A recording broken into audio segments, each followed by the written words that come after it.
I remember one time being interviewed by a Fox interviewer, and it had to do with Iran, and I wanted to bring up the subject of history. Don't you know, I told the interviewer, don't you know that we invaded, or we participated in a coup and got rid of Mossadegh in Iran and started all this mess, and that's why we're still fighting with them? And he cut me off. I didn't even get to say that much. He cut me off. He says, I don't want to hear anything about history. No, I do not fear them as you do, as many do, because they want another war. They want to spread this war. This has been the plan by the neoconservatives to have this major overall, this revamping of the whole Middle East, precisely the reason the Al-Qaeda is growing. The Al-Qaeda is growing because of our policy. Our national security is threatened because of our policy, and it makes it much worse. So I see the Iranians as acting logically and defensively. We've been fighting the Iranians since 1953. We overthrew their government through the CIA in 1953. We were allies with Saddam Hussein in the 1980s, and we encouraged him to invade. All right, so I just want to get this. We don't need a history lesson, but I do want to get this on the record. You have to. So that is true. They don't want to hear history. I think we should learn from history. As more and more begin to know, the status quo has got to go. They're bound to say yes to a man named Dr. No, a man who makes the establishment panic. Grassroots are growing way too wild, too organic. There was only a faint red breath above the structures in the darkness, as if the mills were asleep but alive, with the even breathing of the furnaces and the distant heartbeats of the conveyor belts to show it. Reardon stood at the window of his office, his hand pressed to the pane. In the perspective of distance, his hand covered half a mile of structures, as if he were trying to hold them. He was looking at a long wall of vertical strips, which was the battery of coke ovens. A narrow door slid open with a brief gasp of flame, and a sheet of red glowing coke came sliding out smoothly, like a slice of bread from the side of a giant toaster. It held still for an instant, then an angular crack shot through the slice, and it crumbled into a gondola waiting on the rails below. Daniger Coal, he thought. These were the only words in his mind. The rest was a feeling of loneliness, so vast that even its own pain seemed swallowed in an enormous void. Yesterday, Dagny had told him the story of her futile attempt and given him Daniger's message. This morning he had heard the news that Daniger had disappeared. Through his sleepless night, then through the taut concentration on the duties of the day, his answer to the message had kept beating in his mind, the answer he would never have a chance to utter. The only man I ever loved. It came from Ken Daniger, who had never expressed anything more personal than, "Look here, Reardon."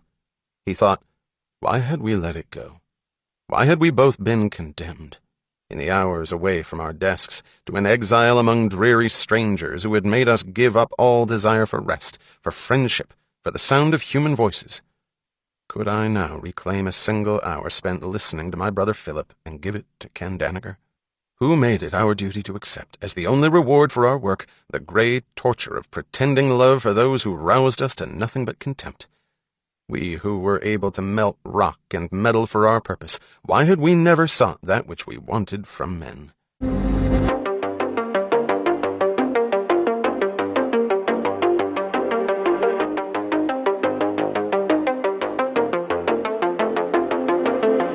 Three American troops were killed by an overnight drone attack in northeastern Jordan, and this drone attack happened Saturday night into Sunday. And these are the first Americans to die by enemy fire in the region since President Biden threw the U.S.'s weight behind the Israeli massacre of Palestinians in Gaza. And this is something I've been warning about for a while. With the sheer number of attacks on U.S. bases in Iraq and Syria, it's just a matter of time before an American died. Now, this happened in Jordan, and it was right over the border. It's right near the Syrian border. This base that was targeted is called Tower 22, and right across the border is the Al Tanf garrison, which is one of the main U.S. bases in Syria. And this base, Tower 22, supports the U.S. occupation of eastern Syria. So on top of the 3 U.S. troops that were killed, over 30 were wounded, and the Pentagon has indicated that number could go up. So since mid-October, U.S. bases in Iraq and Syria have come under attack over 150 times in response to U.S. support for the Israeli slaughter in Gaza. This attack in Jordan appears to be the first time that this base, Tower 22, was targeted. President Biden released a statement blaming the attack on Iran-backed militant groups, referring to Shia militias that operate in Iraq and Syria. Later in the day, Biden said the U.S. shall respond, but he did not specify how. So there's some confusion about this. A lot of people think that this actually happened in Syria because a spokesman for the Jordanian government said initially, no, this didn't happen on our territory. It happened across the border, targeted the Al Tanf base. But then later in the day, Jordan released a statement that did say it happened on their side of the border. The statement, this was put out by the Jordan News Agency, and it's been picked up by other places since. It says, quote, Jordan condemned the terrorist attack that targeted an outpost on the border with Syria, killing 3 U.S. soldiers and injuring 2 others from the U.S. forces that are cooperating with Jordan in countering terrorism and securing the border, end quote. Oh, now the response. How is Biden going to respond? This is the big question. There was a report in the New York Times last week that said, just like me, President Biden and his top aides, referring to Blinken and Sullivan, they believe that it was just a matter of time before an American soldier was killed. And that report said that if an American was killed, they would have no choice but to attack Iran directly, even though they certainly have plenty of more choices than that. So this is definitely a real concern that they attack Iran directly over this. Now, it's worth pointing out, this is very important, that there's no evidence Iran is involved in these attacks. Everywhere you read, they call these Shia militias that have been targeting the U.S. Iranian-backed. But the U.S. has said it has no evidence that Iran is directing these attacks. And there was a U.S. official told CNN a few months ago that it was always a persistent intelligence gap how much these groups operated independently, meaning that they don't know. So that's the thing is that they don't really know. But they're going to say Iran-backed, Iranian-backed, just to make it stick. And so I think there's a few possibilities here that Biden retaliates by targeting the Shia militias in Iraq or Syria again. He could respond by targeting Iranians, the IRGC in Iraq or Syria, or he could respond by bombing Iran directly. And I think either one, killing the Iranians in Iraq and Syria or targeting Iran directly, could mean full-blown war with Iran. Nearly 30 bipartisan members of the House have sent a letter to President Biden urging him to get authorization from Congress before launching more strikes against the Houthis in Yemen. So this letter was led by Representative Ro Khanna, Democrat from California, and Warren Davidson, a Republican from Ohio. And they said that President Biden was violating the Constitution by launching this new war against the Houthis. They said, quote, "We believe the U.S.'s unauthorized strikes in Yemen violate the Constitution and U.S. statute. We ask that your administration outlines for us the legal authority used to conduct these strikes, and we urge your administration to seek more authorization from Congress before conducting any more unauthorized strikes in Yemen. As representatives of the American people, Congress must engage in robust debate before American service members are put in harm's way and before more U.S. taxpayer dollars are spent on yet another war in the Middle East. No president, regardless of political party, has the constitutional authority to bypass Congress on matters of war," end quote. I bet if Biden does choose to bomb Iran, of course, he's not going to try to get authorization from Congress. He's just going to go right ahead, and they're going to claim somehow that it's self-defense. So this is another article from Kyle Anzalone, and it says that the newly installed Ukrainian defense minister has uncovered over $200 million in corruption during his first 4 months in his post, and his predecessor was dismissed over corruption allegations. And this is Rustem Umerov. He's the new Ukrainian defense minister.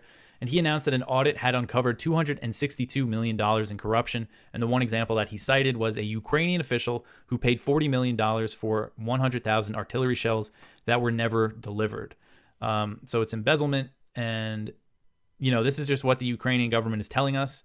I think they have to, just because of the corruption is very well known and obvious, that they have to, at least come clean about some of it. You run your mouth and I run my business, brother. You tell everybody I'm busted. You talk so much you got me disgusted. But you run your mouth and I run my business, brother. Here's the out for Israel. Is it, they were going to obviously go, well, there are a bunch of anti-Semites over there at the UN. They're getting in the way of Israel protecting themselves. And before, they might have had a hell of a claim until this news story came out. And I'm not even weighing either one of these ones. I'm just telling you how ridiculous the UN is, that they're wishy-washy on whether or not they want to label something as genocide. And they won't even tell people to pause their military engagements on something that they think might border on it. And then you can police your own behavior just to document to us that you're not. Man, that's a lot of authority there from the United Nations. But then there's claims. This is from the New York Post. Someone sent me an article from the Times as well. I think it was Steven. I haven't actually read that article, but this is from the New York Post. United Nations aid agency staffers accused of taking part in Hamas October 7th terror attack in Israel included some who provided rocket-propelled grenades, as well as other who actively killed and kidnapped Israelis, according to a damning dossier of intel given to the U.S. At least 10 of the 12 fired last week by the United Nations Relief and Works Agency were active members of Hamas. Why they were only just fired, and that's the extent of culpability here, man, the UN really is not very good at enforcing things. While another was affiliated with the Islamic Jihad, according to the dossier obtained by the New York Times. Israel officials said they tracked down the movements of UN aid workers on the day of the attack using phone records and phone calls, as well as using the agency as cover. The terrorists also work by day as terrorists and even teachers and other school employees, according to the dossier, which gives names for the staffers that were published by the New York Times. And now this is unbelievable. You want to just talk about how both sides are wrong and just Jews and the way that they behave. And over the weekend, UNRWA's Commissioner General Felipe Lazarina argued, I guess that's the organization, I don't know what that stands for, but that's the organization that turned out was working with Hamas terrorists that were involved in October 7th. UNRWA's Commissioner General Felipe Lazar argued it would be immensely irresponsible to sanction an agency, an entire community it serves, because of allegations of criminal acts against some individuals, especially at a time of war displacement. Isn't that incredible? You have an organization that hired terrorists, was working with terrorists, and it's not one. I mean, how many people do you even work in the region that you had 10 of them, and you're going to tell other people that something that they're doing is irresponsible? Now, listen, I'm all for not punishing everybody on the account of the behavior of a few people, but to go and say that what anyone else is doing irresponsible when you had been hiring terrorists and I guess giving them, some sort of cover in that they're pretending that they're actually there for the UN, that's quite the spin. Now, back to bad information on Israel. You see, that's what happens over here. We actually give all sides of the story. Where is Hamas getting its weapons increasingly from Israel? They keep saying, hey, we can't send in water. We can't send them food. We can't send in any sort of aid because whatever we send in there, they turn into terrorist supplies. Well, it turns out the majority, I believe the majority, or at least a lot of the weapons, according to this New York Times, is that Israel sends in all of these weapons, and then sometimes they're sending in such a high volume of rockets, some of the rockets misfire, and so most of the supplies that Hamas gets to then fight back against Israel is actually the misfired rockets or other bombs. Let's read a little bit. Where is Hamas getting its weapons? Increasingly from Israel. The very weapons that Israeli forces have used to enforce a blockade of Gaza are now being used against them.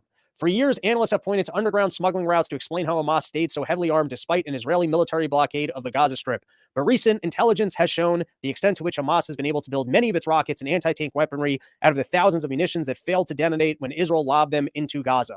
According to weapon experts and Israeli and Western intelligence officials, Hamas is also alarming its fighters with weapons stolen from Israeli military bases. Interestingly enough, I've also heard that a lot of the casualties of Israeli soldiers is friendly fire. So between the two, doesn't it seem like Israel's making a bit of its own mess? All right. And then last, in terms of growing and escalating warfare, you've got these Houthis. They're out in the Red Sea. They're making it so that it's super expensive for all of our allies to ship the materials that we need. Remember when everyone was freaking out about toilet paper? Well, you talk about selling a war when you start seeing empty shelves and it goes due to the activity of Iranian-backed militias. We're unable to get you these supplies. Remember when it was Putin's supply line issues? Next batch of inflation. You're going to start hearing about how it's Iran's fault. But here you have out in Jordan, Biden says U.S. shall respond after drone strike by Iran. Bankrupt kills 3 U.S. troops in Jordan. See, you finally they killed 3 troops in Jordan. That's what gets the U.S. to go, all right, now we're going to have to do something. And this to me, it's like the U.S. is basically standing around and going, we're trying to have a casual war here. And now you're trying to turn this into like a full war relationship. We're just trying to do the casual bombing here, there, and the next thing. But if you start doing these things and staying in the morning and fight, you're going to end up with a full war here. And that's why I just don't have casual wars. It doesn't work. It's like you sleep with the lady too many times at your place. You're now in a relationship. That's the way it goes. If you're going to be over in the Middle East, just think that you're going to just casually bomb things here and there, and you're going to casually be over funding a war against Russia without fighting them. At some point, it's going to escalate into an actual war. That's the way these things go. No one's okay with just casual bombing. They're like, hey, you want to have this war or not? And then I love this spin. This is world-class spin right here. I saw this headline from the Washington Post. This is their way of selling the current situation out in Russia. U.S. doesn't anticipate big gains by Ukraine against Russia in 2024. You see how they keep it in the positive? That's great sales. It's not, hey, yeah, we're going to keep funding them and they can't possibly win this thing. It's they don't anticipate big gain. There might even be little gains. How's that for spin? We got to keep sending money over there.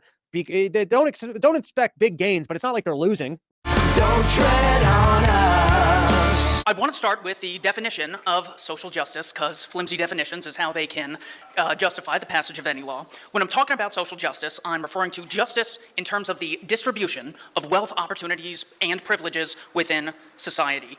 The central premise of social justice, the reason it's so dangerous, is the built-in assumption is that all disparities within society are the result of discrimination or injustice, and the solution is for one group of people to have a monopoly on violence to rectify that injustice. It's completely counterproductive. It divides people based on rich versus poor, black versus white, American versus Russian. Even in the last couple years, we saw old versus young. You want to get a job and enjoy your life? Well, you just want grandma to die from COVID. Get the mask on and get the vax and go back inside.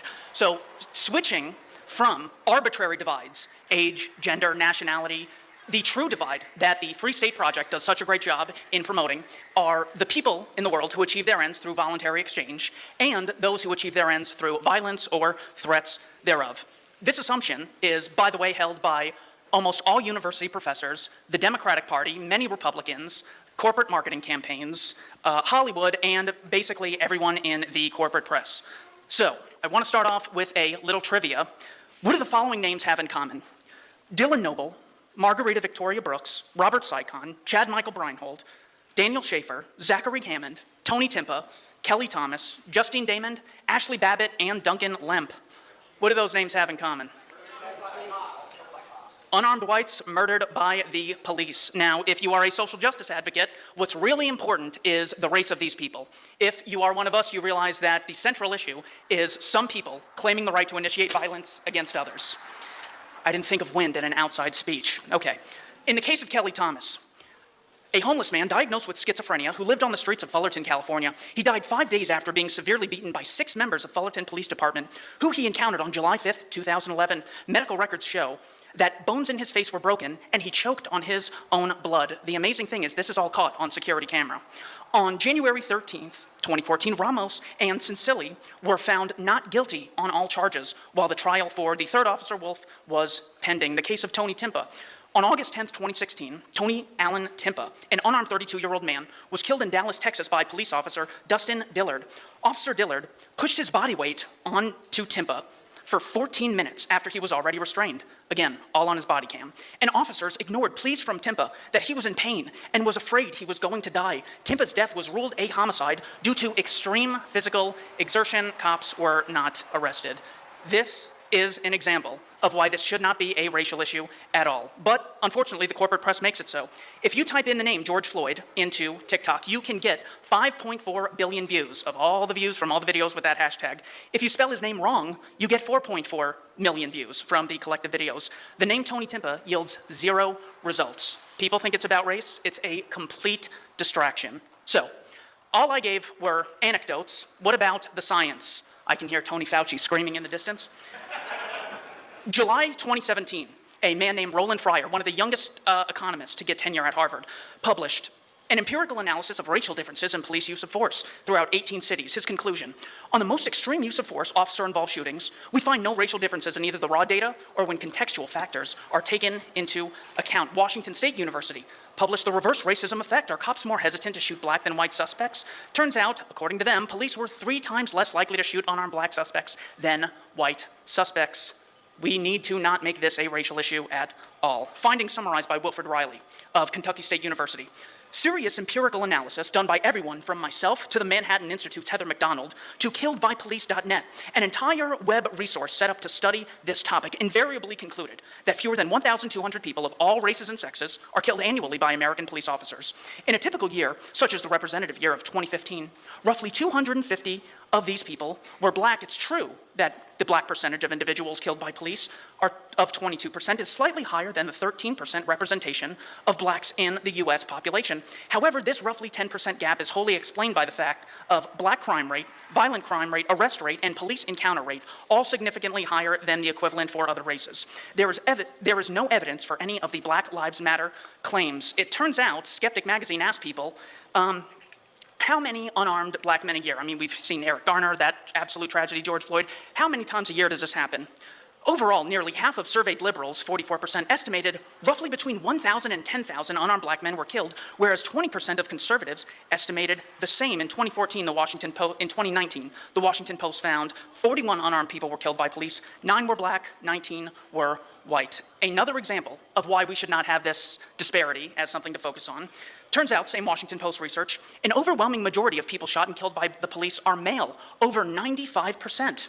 Nor should we make this a sexism issue.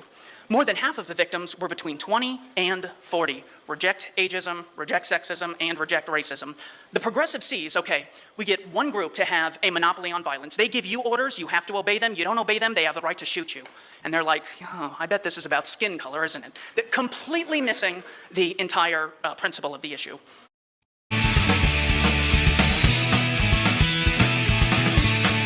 Step one of the story before the friendly fire and the embellished atrocities is the absolute disarray in which the Israeli military leadership and internal security force leadership found themselves when, Hamas just completely pwned them, first of all, through all of their high-tech surveillance equipment and through their breaching the gate or the fence around Gaza at so many different places. And this seems to be the consensus in the media. I don't know if it's a limited hangout, but it seems like the people in charge really had no idea what was going on for hours and hours and hours. Is that your correct understanding too?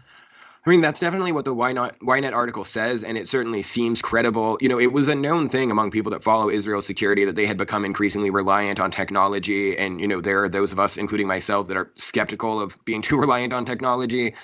So there was always the risk that it would fail in this fashion. What they describe is absolutely incredible. They talk about how they were in Israel's main command center that they call the pit. They were relying on public TV news reports, on Telegram channels. They were going to the WhatsApp chat groups of kibbutzes. People were calling personal friends to get targeting information. It's absolutely out of control. And yeah, even 6 hours in, they didn't know what they were facing. And I mean, I think it must come back to a high degree of incompetence. But, with governments, it's really hard to read where they are on the incompetence evil matrix, because usually governments are some combination of both.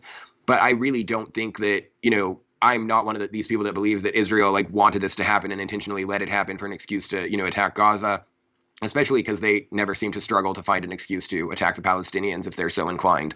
Yeah, you got that right. And it's just kind of looking backwards at it that people say that, and it makes sense on the face of it. And yet it also makes sense that what they're doing now is a massive overcompensation for the complete and total failure of the Netanyahu doctrine, right? It's not just something bad that happened. It was the entire scheme that fell apart. And so now the prime minister needs a new and different legacy. If it isn't going to be lasting Abraham Accords, it's going to be some new beachfront property in Gaza or something. Yeah, so something that a lot of Americans don't realize is that Israel actually has a very robust media environment. I mean, it's all primarily Zionist, but, they're really highly critical of their government. They do really good investigations. There's a lot of really good dialogue. And yeah, there have been many people saying that this shows how bad Netanyahu's policies fail, that their, fortress state idea itself has failed. A big one, too, is that, they, because of internal political issues, they won't clamp down on settlers in the West Bank that keep, basically doing pogroms against Palestinians. So they had moved a bunch of their units to the West Bank to protect Palestinians instead of just arresting the settlers. So they weren't even guarding their border properly. That's what gets me, is people keep saying Israel has a right to defend itself. And it's like, oh, yes, they should have done so then. Right. Bombing civilians in Gaza is not defending yourself. Yeah, it's Brad Pierce. The Wayward Rabbler is his blog on Substack on Anti-War Radio here today. And we're talking about his piece, A Hannibal Directive by Any Other Name. Brad, what is a Hannibal Directive? Okay, so in 1986, there was a famous kidnapping in Israel where an IDF soldier was taken into Lebanon. And so they set up a protocol that basically says that they're allowed to put an IDF hostage's life in danger in order to stop the kidnappers from taking them, back and being held hostage. And the way the IDF would describe this is that this, for example, allows you to snipe out the tires of a car that they're fleeing in, which sounds reasonable. And, they will specifically say it never has allowed you to do an airstrike, that would kill everyone in the car. It's never allowed you to, it never applied to civilians. It never authorized killing, Israelis in any way. The lead ethicist of the IDF's code of ethics, called it unlawful, unethical, and horrifying that they intentionally shelled this kibbutz Berry, it's called, where they, shelled it with a tank knowing 14 people were inside. Anyway, it was always highly controversial in Israel. They argued about it for, 30 years, and then it was allegedly repealed in 2016. But they replaced it with something that the public, the text has never been made public. So we don't know what their current actual protocol is. But within Israel, it's now quite widely considered that, at least in some instances, they, followed this and decided that it was better to kill the hostages instead of dealing with them being hostages. Talk about the different reports about the helicopters firing on the people, because the way I read that, the most incriminating paragraphs really talked about them firing at anybody coming out of Gaza. And then I guess there was a bit about them hitting cars headed toward Gaza. But the new Ynet story, I forget if the original thing I had read was Ynet or not, but the new Ynet story sheds more light on that. Is that correct? Yeah, so the original story was from Haaretz, and I have to admit that I thought that Max Blumenthal went too far extrapolating from this at the time. And it just basically said that some of the people at the Nova Music Festival were hit by helicopter fire. And, that could easily be a good faith accident in such a, hot, difficult situation. But later they gave an order, to the helicopters to kill anything that comes within our territory. And I read that to not mean, our territory as in Israel, but our territory as in the section that, you're controlling right now from the air. And I mean, that's basically a kill anything that moves directive.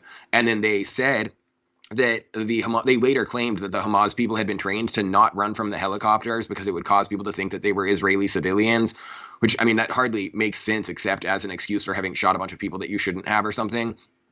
But yeah, so that was their claim, and it does seem as if they just assigned the helicopters just not leave anything alive within the space they were covering. Mm-hmm. So to go back to what Hamas actually did, you write in this article, I think you make a pretty cogent point that possibly all the embellished atrocities that they came up with. I think you're saying in here, if I read you right, that they didn't need to embellish all of this stuff just to get away with what they're doing in the Gaza Strip. As you said before, they do what they want anyway. They come up with an excuse for that. They really did it in overcompensation for their implementation of the Hannibal Directive.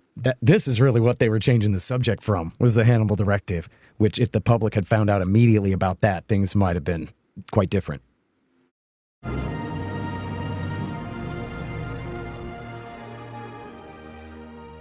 Do we know for sure who or what killed 3 American soldiers and wounded 34 others at this place called Tower 22 out in the desert in Syria or Jordan or Yemen, depending upon which side of the border you're on at the moment? I do not, but CENTCOM does, the Central Command. The intelligence out there is so good that they have to know where those rockets or missiles came, or drone charges came from. That means that if CENTCOM tells the truth, we might get to the bottom of this. But CENTCOM's reputation has been that they tailor the intelligence to suit the policy, and no one was more guilty of that than General Lloyd Austin when he was commander-in-chief of CENTCOM, when he lied through his teeth about successes by the moderate rebels in Syria. So it's the same complex. It all depends on whether there are any honest analysts left at CENTCOM. And I would remind people that 50 CENTCOM intelligence analysts and DIA analysts, the Department of Defense Intelligence Agency, 50 of them went to the Inspector General of the Pentagon complaining about how their intelligence was being doctored and falsified at the very top by, guess who? General Austin. And there was an IG investigation, and of course it was done by a 1-star, Austin being a 4-star. You know how that came out, okay? But that's unprecedented. 50 intelligence analysts. I wonder if there are any honest ones left down there at 10 CENTCOM. I mean, could this have been, I suppose the answer before I even say what I'm asking is yes, because anything is possible. Is it probable that this was a false flag, either by the Israelis or the Americans, or some entity wanting to start a war there and make it look like someone else's fault? Well, if you look at cui bono, I mean, it was very clear. Even the New York Times about 10 days ago said the president is really interested in making sure that we prevail there. And if an American soldier is killed, well, then, okay. So the warning was there. Whether it was a false flag or not, I give it a 50-50 chance. As you know, Judge, I've been thinking that the Israelis will resort to this in any case, and they would be supported by that part of the coterie in Washington that we rightly call the neocons, the people who see no difference between the interests of Israel, and the interests of Israel are paramount right now, and the interests of the United States. So I don't know the answer. CENTCOM does. I just hope and pray, hope against hope, that the analysis will come up and not be doctored this time, and not be used as a casus belli to go after Iran. What, in your view, is the likelihood that the U.S. will overreact and this will expand or widen the war? And if that happens, it might be to Prime Minister Netanyahu's delight if the U.S. is involved in hostilities in his neighborhood. That's correct. He would delight in it. Now, Larry and I were talking with you just on Friday, and Larry mentioned that hopefully some saner heads would prevail in Washington. Saner heads that would say, Mr. Biden, if you attack Iran and this spreads, that's the end of Israel. I believe that to be true. That would be the end of Israel, because even though Iran is not working on a nuclear weapon and doesn't have one, it has such an array of sophisticated missilery, and so does Hezbollah, that would be the end of Israeli cities. Now, that would be a sane voice in the mix. Are there any? I think Larry had to admit, I can't identify any. So what's the answer to your question? It's more likely than not that Biden will authorize a kind of a strike that will try to provoke Iran into an open exchange. I still think that the Iranians have been playing this really cleverly. They're on the winning side of all this with the Houthis, whether they control them or not, and with others that feel strongly about genocide. I think the Iranians would be able to restrain themselves and not rise to the bait and get involved in an open conflict with the U.S. It would depend on what the U.S. does. If Senator Graham has its way, yes, there'll be open war. Big picture now, your 50 years, maybe longer, of observing all this. How do you explain the American lust for war? Remember that famous one-liner, no matter who you vote for, for president, you end up with John McCain. Well, Judge, it's the feeling of, the antiquated feeling now that we can do what we want to do and we will prevail. We've always prevailed. Since World War II, since the fall of the Soviet Union, we've always prevailed. Now, the most recent manifestation of this was President Biden himself when he turned to that 60 Minutes interviewer and he said, "Huh? We can't prevail on two fronts? Come on. We're the United States of America, the most powerful nation in the world. In the world. You understand that?" Now, pretty good imitation, Ray, and verbatim, as I recall it. Go ahead, please. I'm persuaded that he really believes that, and that Biden and Sullivan are not up to saying, we've just found out, Mr. President, that it's a little different now. We can't work our will, especially in the Middle East. We're so losing, and Ukraine is going south. So let's trim our sails here and figure out how we can deal with these things rather than have it go really south and take an overt defeat in both areas. I don't know if there are any wise people around that could tell him that, and that is really the problem.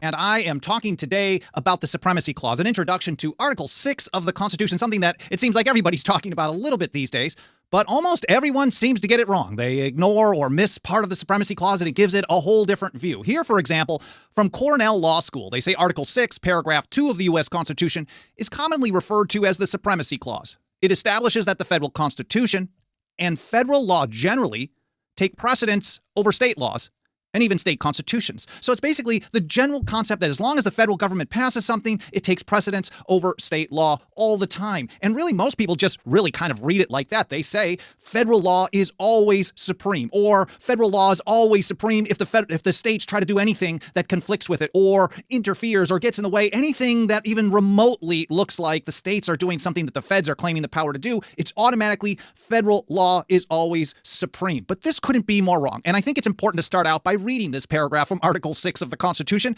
And it says, "This Constitution and the laws of the United States which shall be made in pursuance thereof, and all treaties made or which shall be made under the authority of the United States, shall be the supreme law of the land.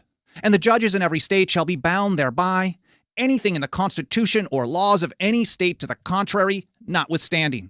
So, the key phrase that everyone seems to miss, here's how Mike Meharry puts it in an article, Understanding Federal Supremacy. He says, absolute federal supremacists tend to completely ignore three key words in the Supremacy Clause: in pursuance thereof. And you can see it in the text there. It says, all the laws of the United States which shall be made in pursuance thereof of the Constitution. And you go back to Cornell Law School. This is a leading law school in the country, and they don't say about pursuance thereof. Their lead sentence is federal law just generally overrides state law.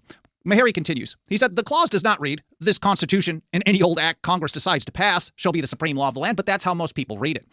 Only acts, Mike writes, within the scope of the federal government's delegated powers rise to the status of the supreme law of the land under the Constitution and the Supremacy Clause. William Davey in the North Carolina Ratifying Convention put it this way: it can be supreme only in cases consistent with the powers specially granted and not in usurpations. So federal law is always supreme as long as it is in pursuance of the delegated powers of the Constitution. And there's not a ton of those.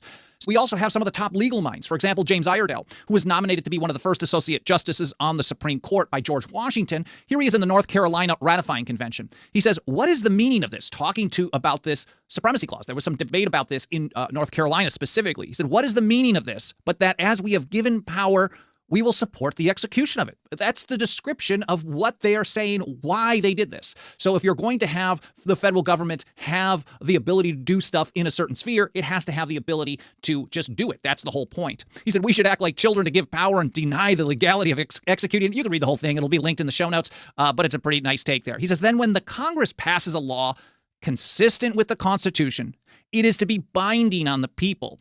If Congress, under pretense of executing one power, should in fact usurp another, they will violate the Constitution. Again, here's Iredell using the same type of language that St. George Tucker used some years later in 1803. This is July 28, 1788, in that North Carolina ratification debate. He said, look, if they go beyond that limit, this is usurpation. Usurpation is not just like, oh, we did a little overreach. I know a lot of people, when they talk about federal power, and I do this too, we talk about like, oh, here's some federal overreach. Like they just kind of pushed in a little bit too far. But usurpation is a much more powerful term, especially at the time. Maybe not today, because people don't really think in terms like this. But this is stealing sovereignty.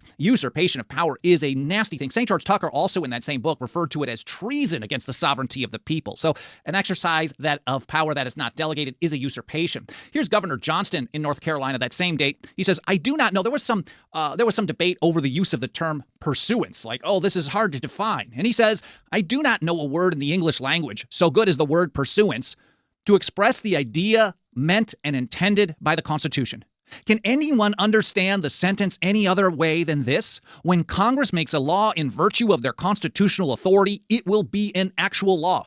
And the implication there is if they make a law that is not within their constitutional authority, it is not a real law. It is void, a usurpation of power. He says every law, this is again Governor Johnston in North Carolina, every law consistent with the Constitution will have been made in pursuance of the powers granted it.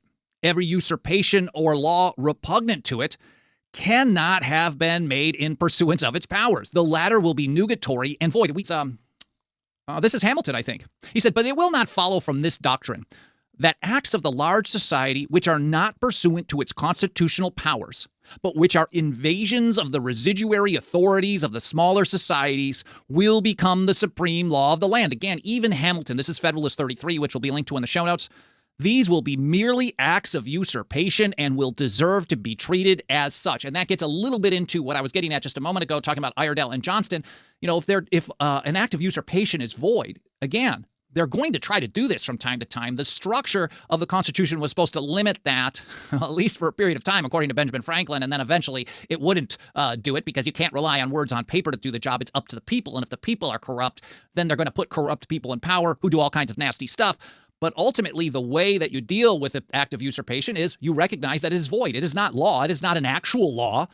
It is usurpation of power. It is theft, and it deserves to be treated that way.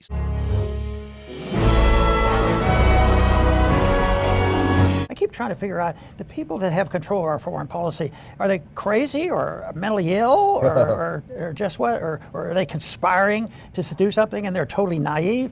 But anyway, their motivation, I like to talk about motivations. Why do they do it? What's the purpose of this? But there's a lot of them that I can't understand their motivation because it's so bizarre and so weird. And our foreign policy is getting worse. We need to work harder at what we're doing. The best we can do is expose what we see and give a suggestion that maybe a different approach would be better. And of course, if we talk about it and say anything, we get blasted for being isolationists. We don't want to deal with the world. We don't want to have trade and visits and travel. They don't accept the idea of non-intervention, which is what the founders believed in and advised us to do, saying that we would have a better chance for peace and prosperity if we just would mind our own business. But that doesn't mean we isolate ourselves. Matter of fact, it's the opposite. This is what we're doing. We isolate ourselves. Our foreign policy is isolating our country more than ever before. And yet they use the term that we're the ones who want to be the isolationists and pursue war. But the truth is otherwise, so we'll work on that, and we have a job for that.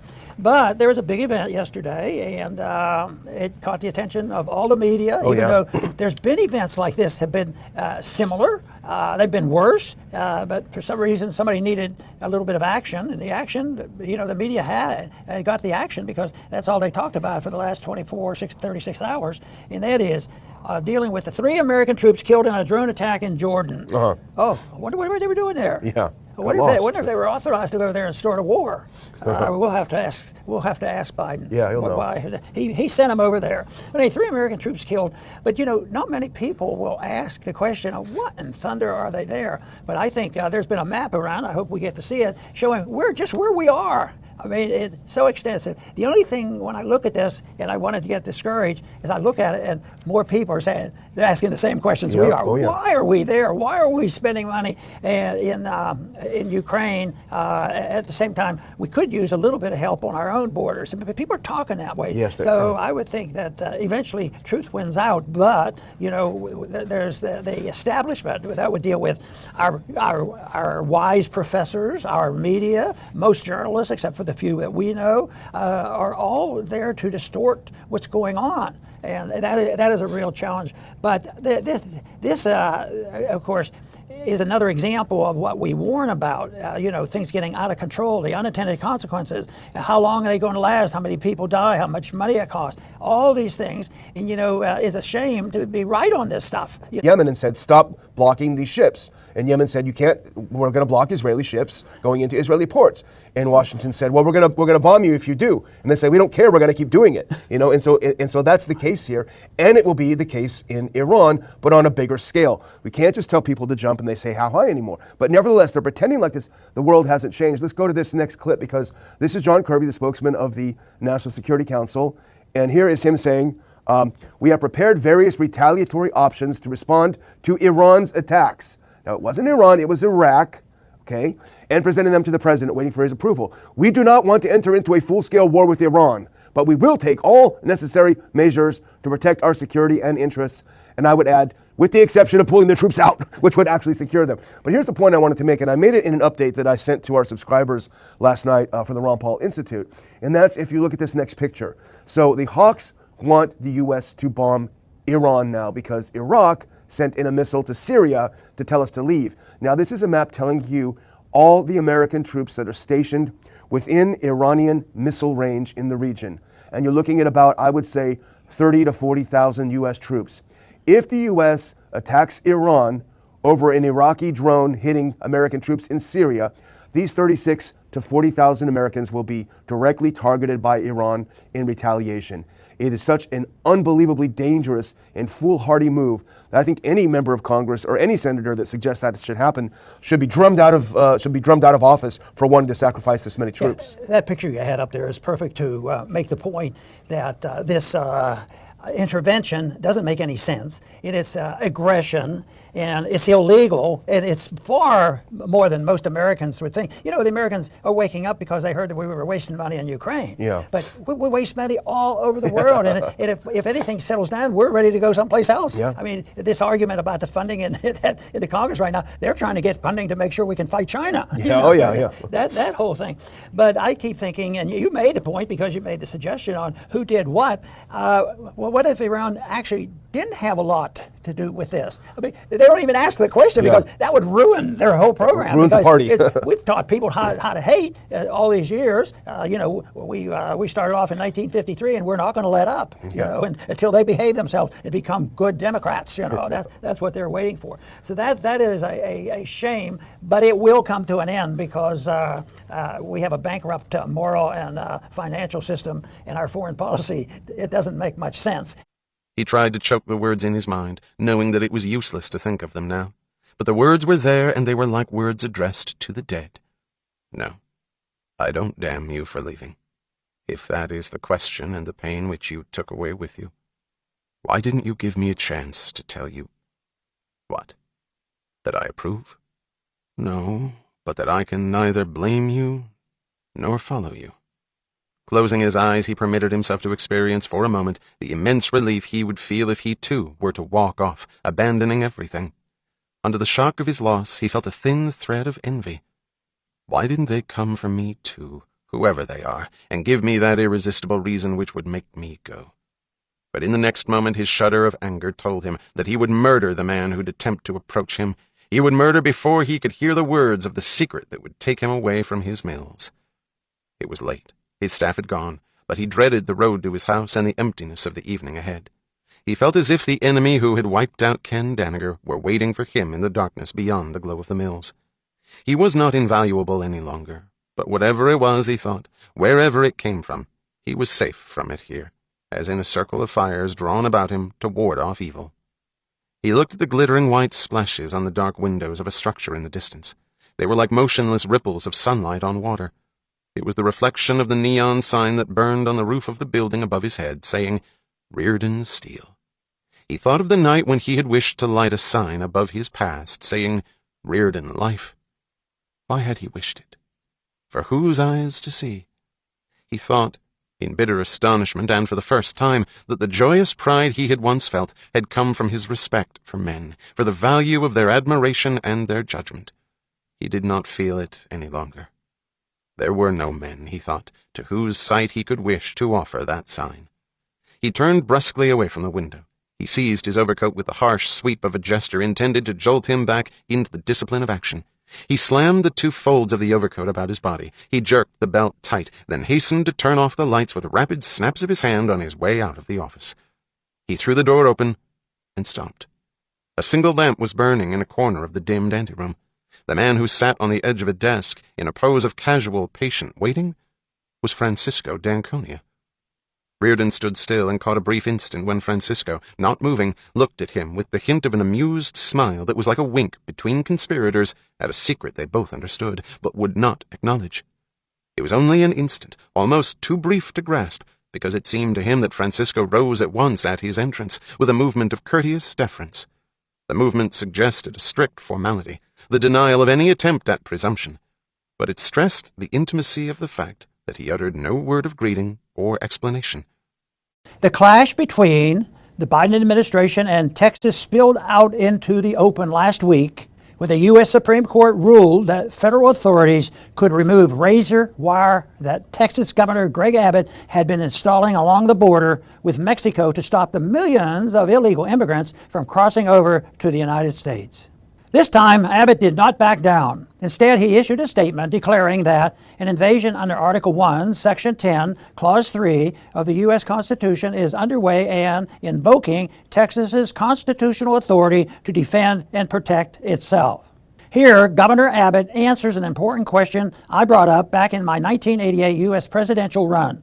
At what point do open borders and mass illegal immigration into the United States become an invasion, which would grant governors the authority and obligation to take action? By some estimates, more than 6 million illegal immigrants have crossed into the United States during the 3 years of the Biden administration. These illegals likely mostly came from Mexico and Central America, but the fact is we have no idea how many of them may be arriving from, for example, the Middle East or other war-torn areas of the world. Last month, even the New York Times wrote of the disaster on the U.S. border that thousands of migrants are arriving at the border every day, trekking from the furthest reaches of the globe, from Africa to Asia to South America, driven by relentless violence, desperation, and poverty. With the world awash in U.S. weapons, it's not hard to imagine the danger of the situation. It is a problem that the Biden administration is not willing to tackle, likely for political reasons, particularly in an election year. And Biden found an ally in the U.S. Supreme Court and Chief Justice John Roberts with the ruling that federal agents may begin removing barriers set up by Texas authorities. But the intensity of the dispute became apparent this time when 25 Republican-led states issued statements in support of Texas. It began to look like a showdown, and many even began to invoke words like secession. However, if the Biden administration intends to use the Supreme Court ruling to take action against the Texas border barrier, there are more immediate ways of defending the border. Representative Thomas Massie took to Twitter last week to recount a meeting he and a group of U.S. House members had with the late Justice Antonin Scalia. At the breakfast, Massie wrote, Justice Scalia told the group to quit complaining about the Supreme Court rulings and start defunding rulings they oppose.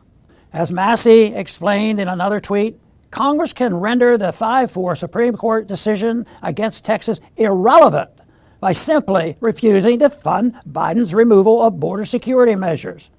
Nullification through the power of the purse is an important tool given to Congress in the U.S. Constitution, and it could be easily exercised in this case.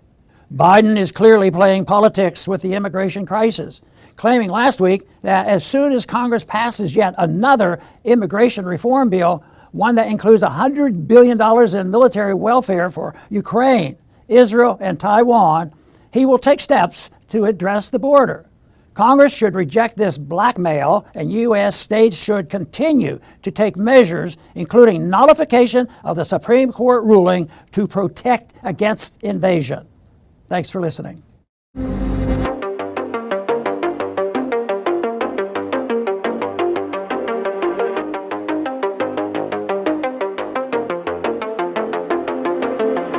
So the Pentagon said on Monday that Iran bears responsibility for the drone attack in northeastern Jordan that killed 3 American troops, but admitted it has no evidence that Iran was directly involved. Pentagon spokeswoman Sabrina Singh said the responsibility fell on Iran due to its support for the Iraqi Shia militias the U.S. believes carried out the attack. And as I've said before, by that logic, that means the U.S. thinks Hamas is in its right to attack the U.S. because it provides support and weapons to Israel, and Russia has the right to attack the U.S. because it provides weapons and support for Ukraine. So one group that Singh said the U.S. believes was responsible is Kateb Hezbollah, which is one of the main Shia militias in Iraq. She said, quote, "In terms of attribution for the attack, we know this is an Iran-backed militia. It has the footprints of Kateb Hezbollah, but we are not making a final assessment. Iran continues to arm and equip these groups to launch these attacks, and we will certainly hold them responsible," end quote. When asked if the U.S. knew Iran and Iranian leaders were... So the question that she was explicitly asked, do you know if Iran was actually behind the attack, as in planned it, coordinated it, or directed it? And Singh admitted that the U.S. had nothing that shows that the U.S. has no evidence at all to say that they directed the attack. She said, quote, "We know that Iran certainly plays a role with these groups. They arm and equip and fund these groups. I don't have more to share on terms of an intelligence assessment on its leaders in Iran were directing this attack," end quote. She was again asked about the claim that Iran was behind the attack and said that the U.S. just knows that Iran funds the groups and that she had nothing more to add. But later in the press conference, she said Iran bears responsibility for the killing of the 3 American soldiers. Also on Monday, the New York Times reported that U.S. intelligence officials have no evidence Iran had advanced knowledge of the attack. The report reads, quote, "American intelligence officials say that while Iran provides weapons, funding, and sometimes intelligence to its proxy groups, there is no evidence that it calls the shots, meaning it may not have known in advance about the attack in Jordan," end quote. And this isn't just this attack in Jordan that they're talking about. This is also the 160 attacks the Pentagon has said that has happened in Iraq and Syria since mid-October. Through all this time, they still say they don't know if Iran is directing these attacks. So the next one here, Iran denies role in drone attack that killed 3 U.S. troops. So Iran came out with a official denial of this. And again, they say that these resistance factions are targeting the U.S. because of the U.S.-backed Israeli massacre in Gaza, not because Iran is directing them. So this is the Iranian Foreign Ministry spokesman. He said, quote, "As we have clearly stated before, the resistance groups in the region are responding to the war crimes and genocide of the child-killing Zionist regime, and they do not take orders from the Islamic Republic of Iran. These groups decide and act based on their own principles and priorities as well as the interests of their country and people," end quote. So Israeli airstrikes hit targets south of the Syrian capital of Damascus on Monday, killing and injuring a number of people. This was reported by Syrian media. And both Syria and Iran denied reports that said strikes killed Iranian nationals or Iranian military advisors. When I first saw this, there was these reports that said Iranian IRGC members might have been killed in this. And, that's definitely alarming because it seems like Israel is trying to provoke a war here, a major war, possibly with Iran. And that's one way to do it. Just last week, about a week ago, Israel killed 5 members of the IRGC in Syria, in Damascus. So, but they're saying that didn't happen. Both Syria and Iran have denied that. But Israel has really ramped up its airstrikes in Syria. They've bombed Syria for years with impunity, but since October 7th, they've really ramped them up. And they could have been trying to kill Iranians with this. Netanyahu's thinking if he's trying to provoke a war, considering some American troops were just killed, he's figuring the U.S. is probably going to hit Iran. Why doesn't he hit Iran right now too? The reports say that the Syrian media reported that a number of people were killed and wounded in this attack, and then I saw Iranian media said 2 civilians were killed. That's what they said, according to preliminary reports. So this is another one from Kyle at the Libertarian Institute. It says that President Biden is working on a document that would promise military assistance to Ukraine for the next decade. The White House hopes to get congressional approval and prevent Donald Trump from changing course in Ukraine if he is elected. And this could, they're trying to handcuff any future president. With the commitment to Kiev, Biden is seeking President Zelensky to adopt a defensive position and abandon aspirations to retake territory. The Washington Post reports that the White House is working with the State Department to compile a document that will pledge short and long-term military assistance to Ukraine. The administration will seek congressional buy-in, and a portion of the policy will be included in that $61 billion for Ukraine that Biden's still trying to get Congress to approve. The Republicans still haven't agreed on a border deal yet. And the types of things in this document, they say the specific promises and programs that it will help protect, reconstitute, and expand Ukraine's industrial and export base and assist the country with political reforms needed for full integration into Western institutions. And a U.S. official said that the hope is that the long-term promise will also future-proof aid for Ukraine against the possibility that former President Trump wins his re-election bid. So they just want to make sure that they can keep supporting Ukraine for years and years and years to come. North Korea tests cruise missiles and blasts U.S. war games, so tensions are still very high on the Korean Peninsula. North Korea slammed the U.S. and South Korea for inching the peninsula toward the brink of war with a series of war games. After Pyongyang issued the statement, North Korea test-fired several cruise missiles.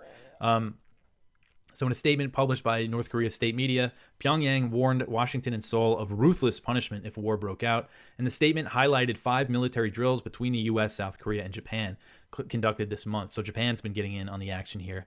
North Korea argued that war games involving strategic weapon systems were highly provocative. The statement said, quote, "The current situation in which frantic nuclear war drills are being staged against the DPRK from the outset of the new year requires the DPRK to be fully prepared for a war and thoroughly deter the U.S. and its stooges' invasion with overwhelming power. We showed on various occasions that our cutting-edge military hardware are not for demonstration and legalized the Korean-style nuclear doctrine on the use of nuclear forces long ago," end quote. And North Korea also conducted a missile test on Sunday. So these things, this is just an area that so few people are really aware of, how bad the tensions are right now. Don't tread on us. The progressive says, the thing about America is America engaged in slavery and colonialism. Unequivocally true. However, it turns out that slavery is probably the least unique thing about America. Looking at the Code of Ur-Nammu from Mesopotamia, written in the Sumerian language, in 2100 BC, mentions slavery 7 times. 2 examples: if a slave marries a slave and that slave is set free, he does not leave the household. If a slave escapes from city limits and someone returns him, the owner shall pay 2 shekels to the one who returned him. The Code of Hammurabi from 1755 before Christ mentions harboring fugitive slaves, marriage of women to slaves, warranties on sale of slaves, purchase of slaves abroad, going as far as to say, if a slave should declare to his master, "You are not my master," he, the master, should bring charge and proof against him that he is indeed the slave, and his master shall cut off his ear. At the height of American slavery, 1860, the population was 31.4 million people. There were around 393,000 slave owners. So at its height, we had about 1% of the people owning slaves. And that's the generalization that is given to Americans. Court ruling on Anthony Johnson and his servant from 1655. The Northampton County Court ruled in favor of Anthony Johnson, a free man of African descent, when he was accused of keeping an indentured servant as a slave. The social justice advocate, who sees everything in terms of oppressor versus oppressed, doesn't say it's the initiating violence that's wrong. They just focus on the skin color. So we should not be surprised when they don't understand that something like military conscription, most recently implemented by Vladimir Zelensky on February 24th of 2022, forcing people to perform terrible things in the worst working conditions imaginable, getting post-traumatic stress disorder, getting your limbs blown off, often dying, and they have no analysis of this because they don't understand or have yet to accept the principle that the Free Staters are providing. So they will often say that war has quite a bit to do about skin color. That's why we're okay with it happening to Muslims and people in the Middle East. The hole in this theory is that the same war hawks constantly brag about the mass white death of the American Revolution, the American Civil War, sometimes the Franco-Prussian War, the First World War, and they brag about the Second World War as well. In the First World War in America alone, there were 2.8 million conscripts out of the 4.8 million in the military. And in just those 2 to 3 years that America was part of it, 116,000 men were killed, many of them enslaved. On to the sexism part of social justice. There is a term called mansplaining where men, in a very derogatory way, explain something frequently to a woman. Now, I went to school for, like 12 or 13 years. And a lot of that time was spent by people talking about really trivial stuff that was wasting my time and giving me busy work. All of them happened to be women, and it never occurred to me to come up with a term like, oh, look, the woman-splainers of the classroom are back, thanks so much. It would never occur to me to negatively judge people by their gender or race. Yet, it's the first thing that comes to mind of the Democrats who seek to divide us and destroy the social cooperation which makes the free market so great. Barack Obama comes out and says the wage gap is not myth, it's math, saying that disparities in income are proof of discrimination. They say corporations just want money. Also, they pay men 25% more just because they're men, and they only care about money. Apparently, the sitting president held this actual belief. Turns out the wage gap doesn't account for the type of job being worked, number of hours worked, number of skills, the experience, or the value created. If both Mila Kunis and I do the same job, we create different value, so she's going to get paid way more. Nothing nefarious, no need to start a Male Lives Matter movement and start ruining people's businesses they've worked decades to build. Women, while 50% of the population, make up 89% of public elementary school teachers. So what? This is the result of choice. There is nothing wrong with disparities that we see everywhere, including nature. Tornadoes are not evenly distributed around the world. Hurricanes are not evenly distributed. Zebras are not evenly distributed around the world. We don't find equality anywhere in nature. Workplace deaths, Bureau of Labor Statistics 2018. 413 women died on the job. Men, 4,837. No evidence of discrimination. Men tend to take more risk in the job marketplace. Nothing nefarious about that at all. We see inequality everywhere. Brian Kaplan, author of Don't Be a Feminist, says, you can make this unnecessary divide in the same exact opposite direction than feminists do. For example, men are overrepresented at the bottom levels of society. They do most of the nasty, dangerous work and are much more likely to be homeless or imprisoned and much more likely to kill themselves. Men spend much more time on the job than women. The law heavily favors women in child custody support disputes. Men are more likely to be victims of violent crime. Men are much more likely to die in combat. In fact, during serious military conflicts, they face military slavery, the draft. For more on that, check out the Selective Service Act. Thank you, Jimmy Carter. Women sometimes view men as success objects. Other examples, men pay more for car insurance because they are more aggressive and get in more accidents. Men pay more for life insurance. They take more risks and die younger. There's a spending gap. When a man and a woman go on a date, it tends to be the man who pays. What an injustice. Who gives a fuck? These are people making voluntary exchanges. Finally, the one that I was actually brought to the light from, Louis J. Gomez, passively mentioned, how barbaric is circumcision? The baby's first experience out of the womb, and they torture it. And I saw 1 or 2 videos, and I changed my mind in 5 minutes. I'm like, this is absolute sexist torture. One example of sexism, okay. When it comes to disparities in wealth, the average 20-year-old, according to Forbes, earns $38,000 a year. The average 45-year-old earns $64,000 a year. Anyone think we need an equal age pay legislation? Please, Nancy Pelosi, give us equal pay. Yeah, there's probably a disparity because they have different jobs and everything else. Black Enterprise Institute finds that the Nielsen research finds that the median household income for foreign-born blacks is 30% higher than US-born blacks. There is a disparity as a result of skills. It's not just the skin color, which progressives make all of us worse off by focusing on. Actually, they make themselves feel terrific for about 5 minutes a day, so never mind, keep up the good work. Median US household income in 2018 from the US Census Bureau, these are the groups that earned more than whites. Indian Americans, Taiwanese Americans, Chinese, Japanese, Pakistani, Filipino, Indonesian, Korean, Cambodian, Hmong, and Vietnamese.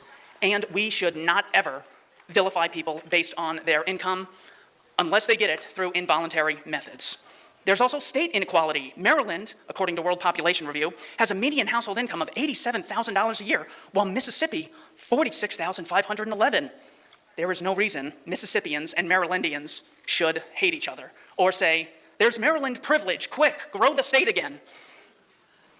Oprah Winfrey has a net worth of $3.5 billion. Any guesses as to her siblings, Patricia Lee, Lloyd, Jeffrey Lee, and Patricia Lofton? 1 billion, 2 billion?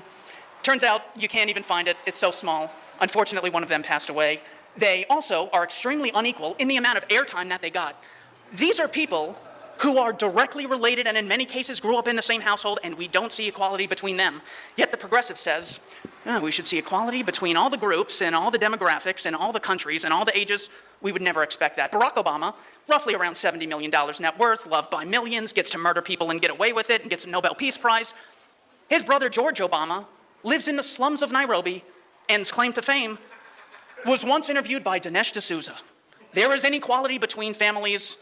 I had to Google the Baldwin brothers. That has to be an example. Alec Baldwin, 120 times wealthier than his second wealthiest sibling. This is something referred to as the iron law of oligarchy. How many people can write a song as good as Marshall Mathers? How many people can manage a company as good as Steve Jobs? And what percentage of people would you say are as funny as Chris Rock? We don't see equality anywhere. Iron law of oligarchy is defined. Rule by an elite or oligarchy is inevitable as an iron law within any democratic organization as part of the tactical and technical necessities of the organization. Very domineering personalities tend to get more attention than others. Michaels' theory states that all complex organizations, regardless of how democratic they are when started, eventually develop into oligarchies. Michaels observed that since no sufficiently large and complex organization can function purely as a direct democracy, power within an organization will always be delegated to individuals within that group, elected or otherwise. The example he gives is, say that you have a workplace and you are just so sick of the bourgeoisie, you can't take another day of them, so you form a union. Well, not everyone wants to go to this union meeting, and not everyone has ideas for the union meeting. Not everyone's going to speak up about their ideas. Not everyone's ideas are going to get equal support. So you end up with Jimmy Hoffa and his three friends running the meeting in an oligarchical form. The iron law of oligarchy is why progressivism is a fool's errand.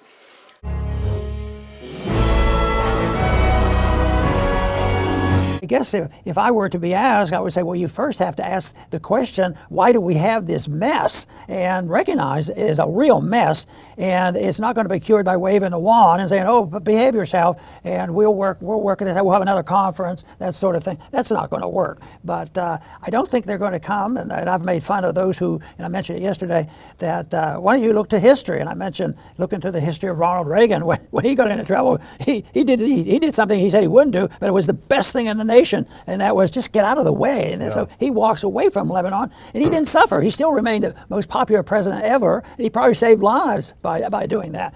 But no, they're not interested in that. They have control of the pro-military group, the military-industrial complex, and so no matter how ridiculous the policy seems, it seems like they're going to do it anyway, over and above what the people deserve and what our Constitution requires. And this is the reason this same thing continues. So Biden's team is searching for what to do, but I think he's searching in all the wrong places. He doesn't have any basic principles to follow. I don't think there's a whole lot of Republicans in leadership over the years, nor Democrats, that really follow the precepts of the Constitution and foreign policy. Oh, that's something that's always bipartisan, and do that. Lately, though, there's been some healthy division and discussion, but at least they should discuss why and what are they doing, what's being done wrong. Is there a principle that we haven't followed that we're now, resolved in protecting an empire where we can't even protect, the rights of the people here in this country? Breaking, President Biden says he has made a decision on how to respond to the drone attack in Jordan and that he holds Iran responsible. Now, the juxtaposition of those two parts of the phrase suggests that his decision involves an attack on Iran, although that's not explicit, and he doesn't go into it when he's interviewed here about what that decision might be. But it's interesting, the phrasing, he holds Iran responsible. Now go to the next one. Here's Dave DeKemp's write-up on antiwar.com. Pentagon admits it has no evidence that Iran was behind the drone attack that killed 3 U.S. troops. They say that Iran bears responsibility for the attack, but they admit they have no evidence Iran was directly involved. The Pentagon spokeswoman Sabrina Singh said the responsibility fell on Iran due to its support for Iraqi Shia militias that the U.S. believes carried out the attack. The only thing that's interesting about this, Dr. Parr, the main thing that's interesting is that so the U.S. says we reserve the right to bomb Iran because Iran is funding and providing weapons to these militias. Well, by that measure, Russia should have the authority to bomb the United States because the United States is training, supplying, and financing the Ukrainians. So it's a corner they're backed into. But by that logic, Russia can attack France. All of the missiles that have hit Russian territory that are not military related. But don't fully understand that their job is to teach people to reject the principle of logic. Yeah, So you that's throw right. in a few logistical things out there, won't solve the problem. But we still have to do that because eventually we'll run out of steam, we'll run out of money, and we might even run out of bombs. Right now That's they're true. scurrying around, and therefore they have to come up with something else. This next clip will give you one. This is Flight Tracker, and it tracks aircraft. And it says there are 6 KC-135 refueling tankers that flew across the Atlantic. Now, they took off from March Air Force Base out in California, near where I used to live, actually, where I grew up. So you have 6 refueling tankers headed to the Iraq-Syria border, and you can see them tracking to that border itself. There are a couple of reasons, and I'm not a military expert, I don't pretend to be one, but there are a few reasons why they may have them in the air. One of them may be, why do you need tankers? Well, you need them when you have fighter jets in the air for an extended period of time. They can refuel. It may be that some of our bases are vulnerable there to a retaliation from Iran, and they want to get those fighters in the air so they can't get hit in their bases. We don't know exactly what it is, but there's something planned. They're certainly getting things ready, which should be expected. But let's just kind of take a little trip down memory lane, because now Sky News reported last night that Biden is going to authorize an attack in retaliation. And that's a funny word because no one said Congress, and there are a few members of Congress who said, well, hang on a minute, that's our job. But let's take a little trip down memory lane, Dr. Paul, to Joe Biden of 2020. And here's what he said when Donald Trump was president. He said, let's be clear. Donald Trump does not have the authority to take us into war with Iran without congressional approval. A president should never take this nation to war without the informed consent of the American people. Joe Biden, before he was president. Do you think he was sleepy even back then? He might have been a little sleepy. See, I think someone maybe helped him write that. Isn't that so sad? And you know, the whole thing is you know when you showed me the U.S. airplane carrying fuel and all that, and I think of all the people that are supporting these wars and Biden, but they are also environmentalists. Yeah. Can you imagine the Oh, yeah. hydrocarbons? You know, even you know the Kerrys and the others who fly private jets. It adds up, and it's the inconsistency. It isn't that you have to endorse carelessness on pollution, but the whole thing is the hypocrisy of it all. You know, to say that we have to be very careful, and yet they don't blink an eye when they talk about war. Yeah. If you're involved, say, on the debate about the Israelis against the Palestinians, that's a big deal. Yeah. You know, a little hydrocarbon isn't going to hurt anything because of the importance of that. So, Cost of America's post 9/11 wars. Now I found this on Twitter, but it's fascinating. I've seen nothing there that seems out of the ordinary. But looking at it in a graphic form is always very dramatic. Consider the war on terror. Congress has funded $8 trillion. 60% of that $8 trillion has gone to contractors. Military contractor stocks are up between 331 and 1,235%. That is Lockheed Martin, 1,235% increase in stock. So if you bought that stock, you're making out well. On the downside, if you're downstream from that, the taxpayer cost $8 trillion. The death toll, 4.5 million. Displaced people, 38 million. Taxpayer migrant cost unknown. But it's a very dramatic chart showing you who really benefits from the, quote, war on terror, which continues to this day. It's not the American people. yeah, that's for darn sure. It continues, and unless people think in terms of policy rather than a technical decision, and maybe one day to get the edge on the other, it'll be all this improvising, and they've been conditioned now for 30, 40 years where we never really had to think about the danger of spending. But there's more and more people pointing this out because it just can't continue. And there's more and more people that are closer to the establishment are saying, you know, this can be a big deal and a really bad deal. But right now, you know, we work hard on foreign policy because it is a big deal. So if you take the foreign policy and the interest on the debt, I mean, you're talking about a lot of money. And if you say, well, what would you do with all that money? Well, we wouldn't decide. We'd just give it to the people. Yeah. And maybe there wouldn't be so many street people. Maybe there would be jobs for people that where they don't live out, and the homelessness level would go down. So that would be fine. But nobody thinks in that term because they can get away with it. And you know, it's for counterfeiting is a really good industry as long as you can get away with it. As long as nobody discovers that you're passing out counterfeit money. Yeah. When they discover it, there's a race to dump it. You know, and see what happens. So. Reardon asks, his voice hard, "What are you doing here?" "I thought that you would want to see me tonight, Mr. Reardon." "Why?" For the same reason that has kept you so late in your office. You were not working. How long have you been sitting here? An hour or two. Why didn't you knock at my door? Would you have allowed me to come in? You're late in asking that question. Shall I leave, Mr. Reardon? Reardon pointed to the door of his office. Come in. Turning the lights on in the office, moving with unhurried control, Reardon thought that he must not allow himself to feel anything, but felt the color of life returning to him in the tensely quiet eagerness of an emotion which he would not identify. What he told himself consciously was, be careful. He sat down on the edge of his desk, crossed his arms, looked at Francisco, who remained standing respectfully before him, and asked with the cold hint of a smile, Why did you come here? You don't want me to answer, Mr. Reardon. You wouldn't admit to me or to yourself how desperately lonely you are tonight. If you don't question me, you won't feel obliged to deny it. Just accept what you do know anyway, that I know it. Taut like a string pulled by anger against the impertinence at one end and by admiration for the frankness at the other, Reardon answered, I'll admit it, if you wish. What should it matter to me that you know it? That I know and care, Mr. Reardon. I'm the only man around you who does. Why should you care? And why should I need your help tonight? Because it's not easy to have to damn the man who meant most to you. I wouldn't damn you if you'd only stay away from me. Francisco's eyes widened a little, then he grinned and said, I was speaking of Mr. Danager. For an instant Reardon looked as if he wanted to slap his own face. Then he laughed softly and said, All right, sit down. He waited to see what advantage Francisco would take of it now, but Francisco obeyed him in silence, with a smile that had an oddly boyish quality, a look of triumph and gratitude together. I don't damn Ken Danager, said Reardon. You don't? The two words seemed to fall with a singular emphasis.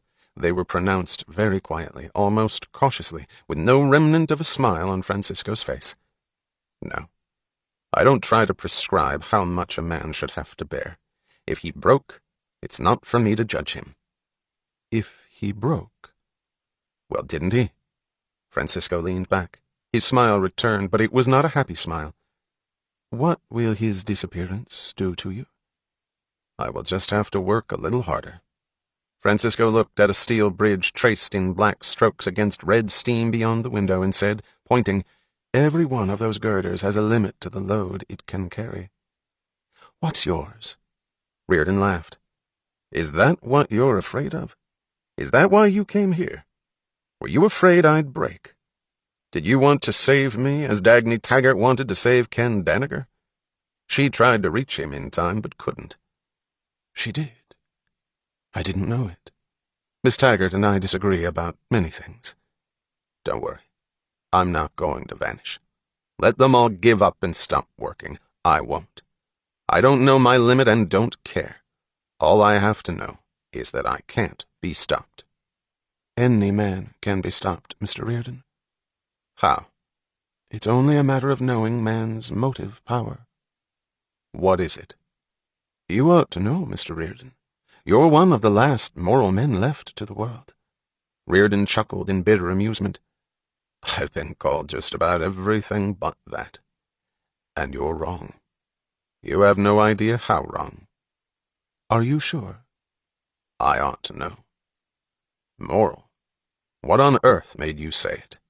Francisco pointed to the mills beyond the window. This.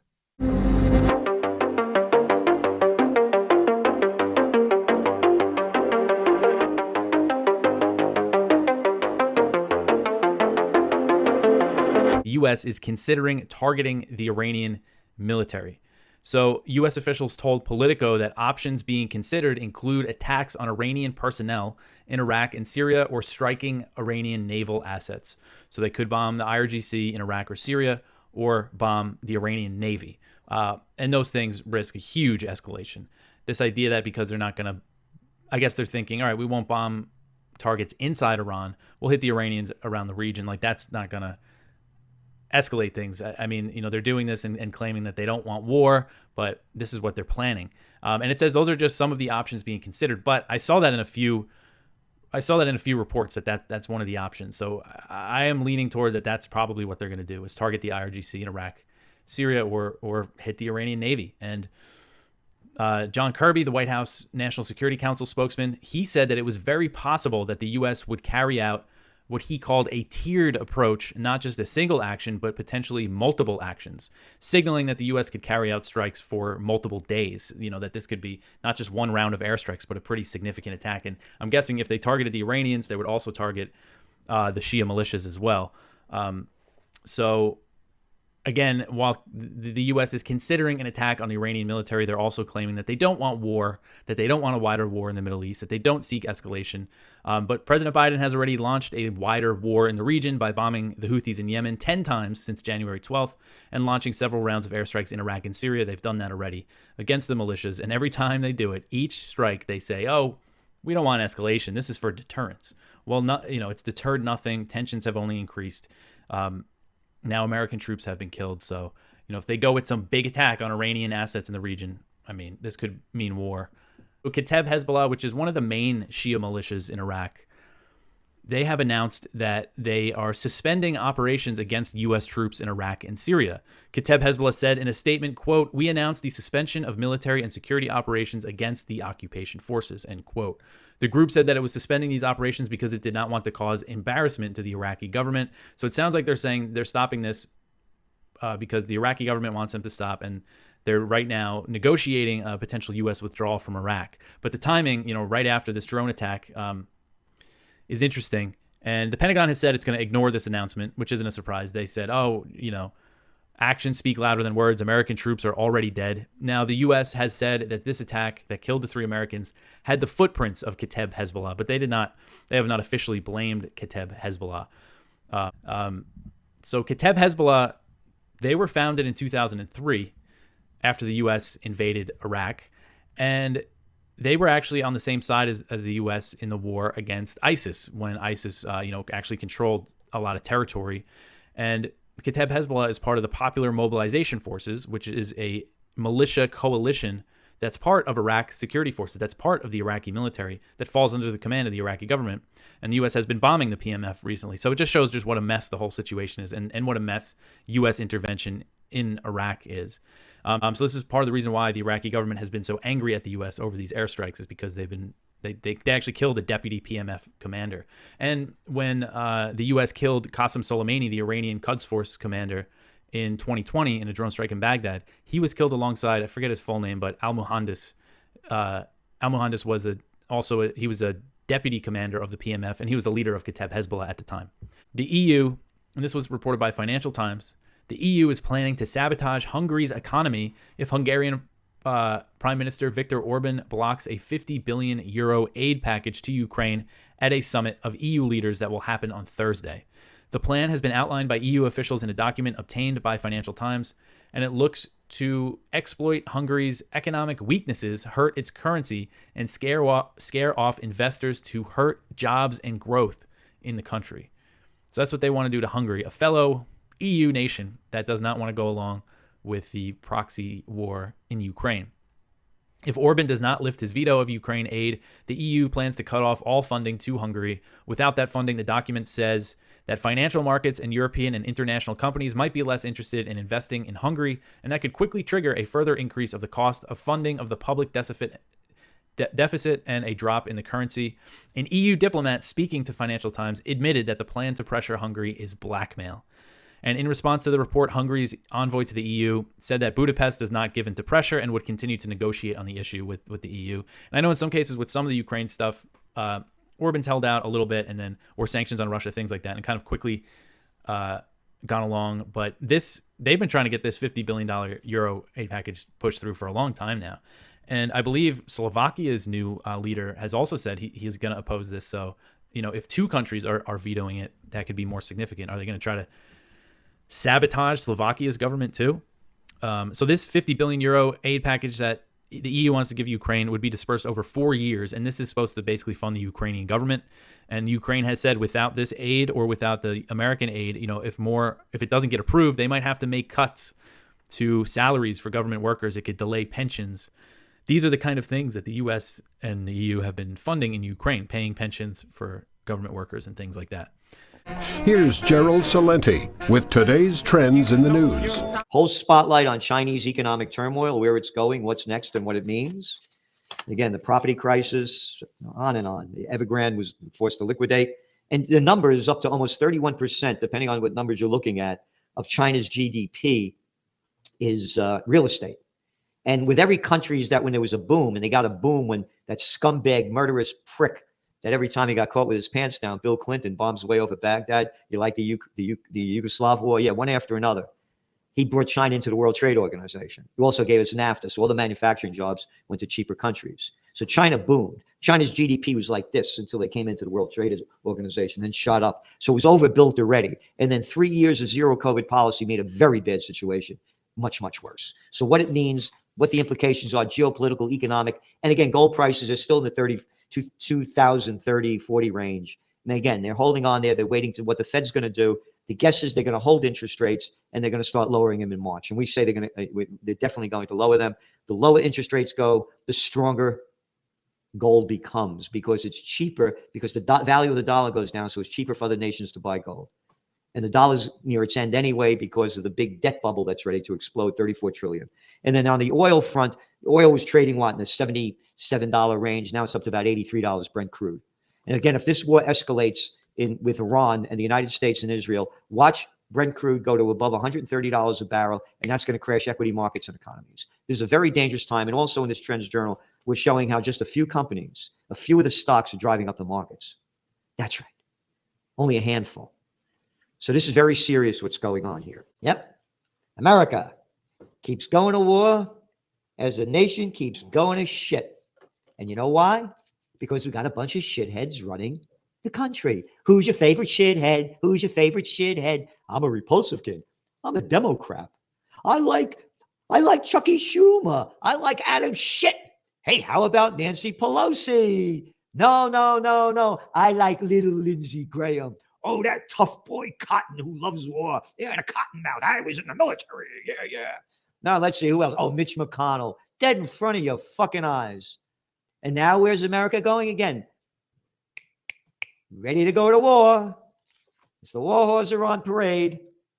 So Biden says he has decided how to respond to Jordan attack. U.S. President Joe Biden said on Tuesday, today, that he decided how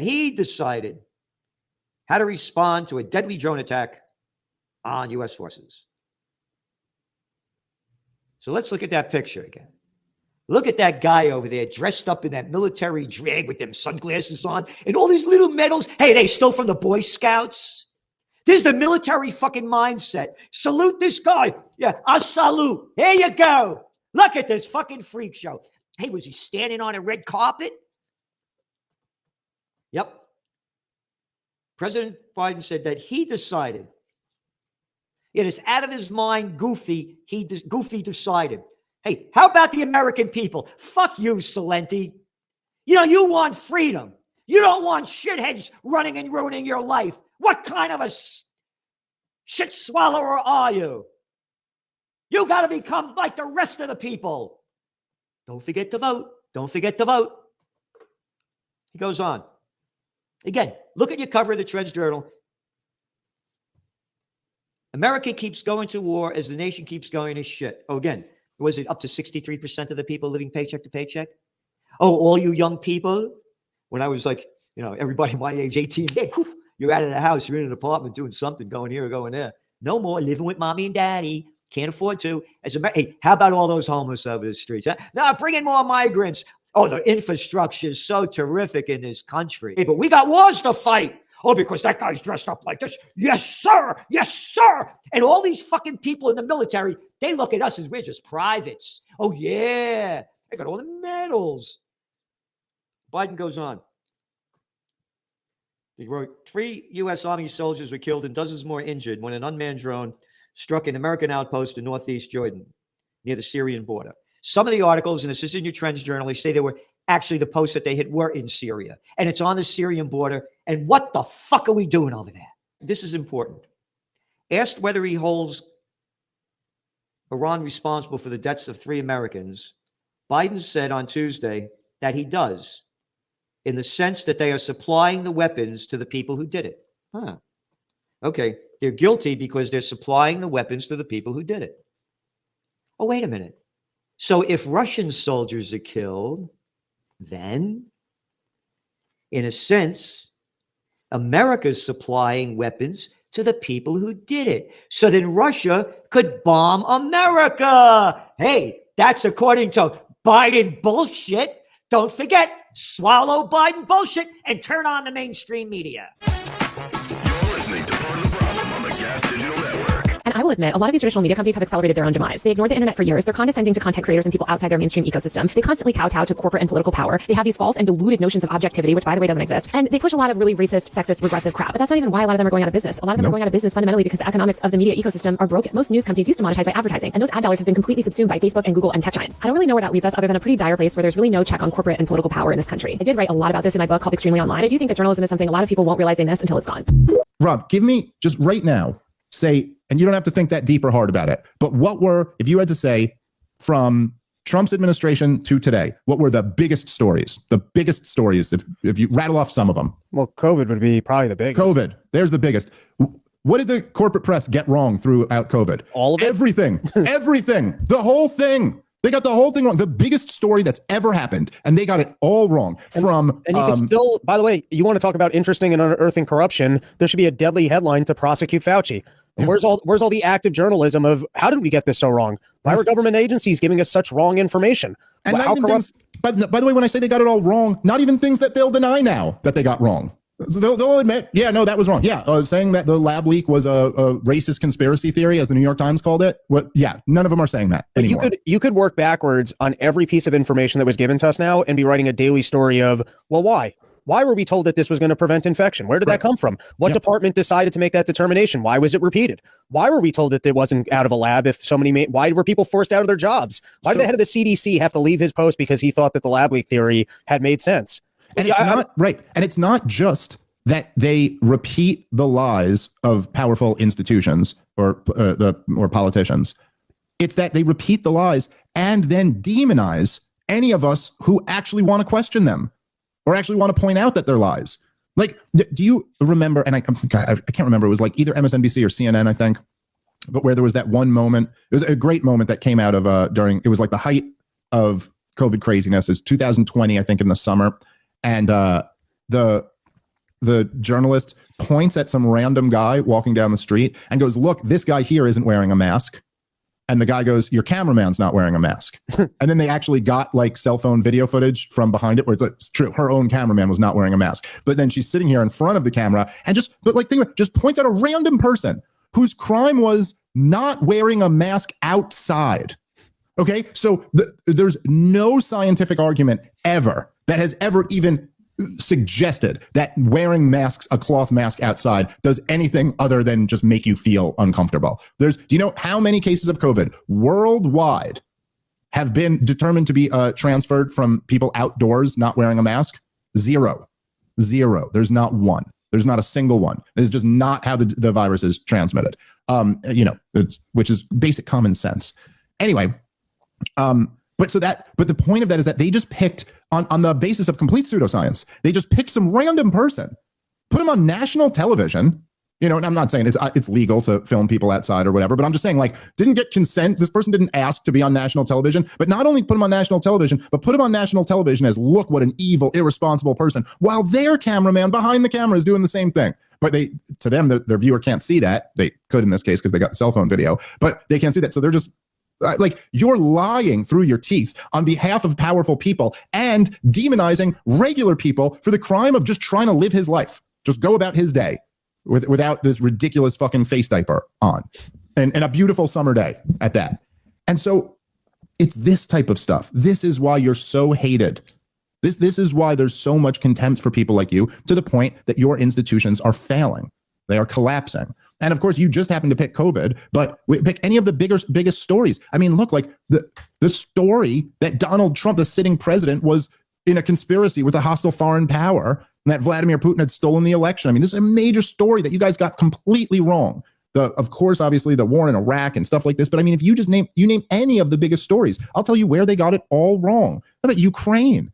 It's been telling us for the entire period of war that, number one, it was a completely unprovoked attack, which is obviously bullshit. They've been telling us that Ukraine is winning at every single phase, telling us that Ukraine is doing great, Russia's getting humiliated. That's not at all what's happening. And there's the war in Afghanistan. They did the same thing, kept telling us for years and years that, we're winning in Afghanistan. We're doing so good building up this army. It's all lies. And so, yes, you guys have been busted lying about everything. All of the most important issues. And don't tread on us. When it comes to disparities, there's three views, one by the left, one by the some on the right, and one that I believe the libertarian movement should embrace. First, we have critical theory. Disparities are the result of discrimination. Genetic determinism. Disparities are the result of the races having evolved in different climates. And third, we have culturalism. This is the one libertarians should unequivocally embrace. Summarized by Niall Ferguson in his book Civilization, the West and the Rest. Institutions are, of course, in some sense, the products of culture. But because they formalize a set of norms, institutions are often one thing that keep a culture honest, determining how far it is conducive to good behavior rather than bad. To illustrate the point, the 20th century ran a series of experiments, imposing two quite different institutions on two sets of Germans in the West and East, two sets of Koreans in the North and South, and two sets of Chinese, inside and outside the People's Republic. The results were very striking and the lesson crystal clear. If you take the same people with more or less the same culture and impose communist institutions on one and capitalist institutions on another, almost immediately there will be a divergence in the way they behave. If it was all about race, we wouldn't see disparities in North and South Korea or East and West Germany. We should reject racism and embrace culturalism and the free market. Thomas Sowell summarized his findings in a book titled Black Rednecks and White Liberals.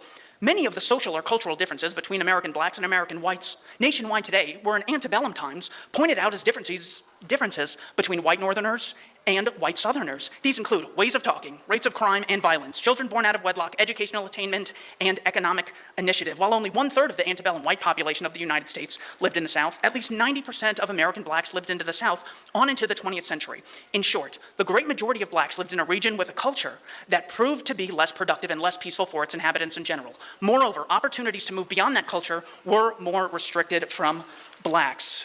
Wilfred Riley of Kentucky State summarizes his findings. The Black Lives Matter movement alone staged 2,406 major marches against racism in the past few years alone. However, any serious claim that contemporary or recent bigotry is the cause of phenomena such as 75% black illegitimacy rate founders on three rocks. First, these problems did not exist among blacks or anyone else when racism was much worse. Two, these problems do not exist for successful dark-skinned African and Asian immigrants to the USA.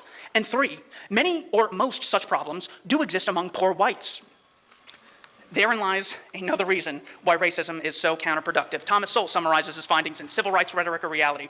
Japanese immigrants to the United States also encountered persistent and escalating discrimination, culminating in their mass internment during World War II. But by 1959, they had about equal the income of whites, and by 1969, Japanese American families were earning nearly 1/3 higher incomes than the average American family.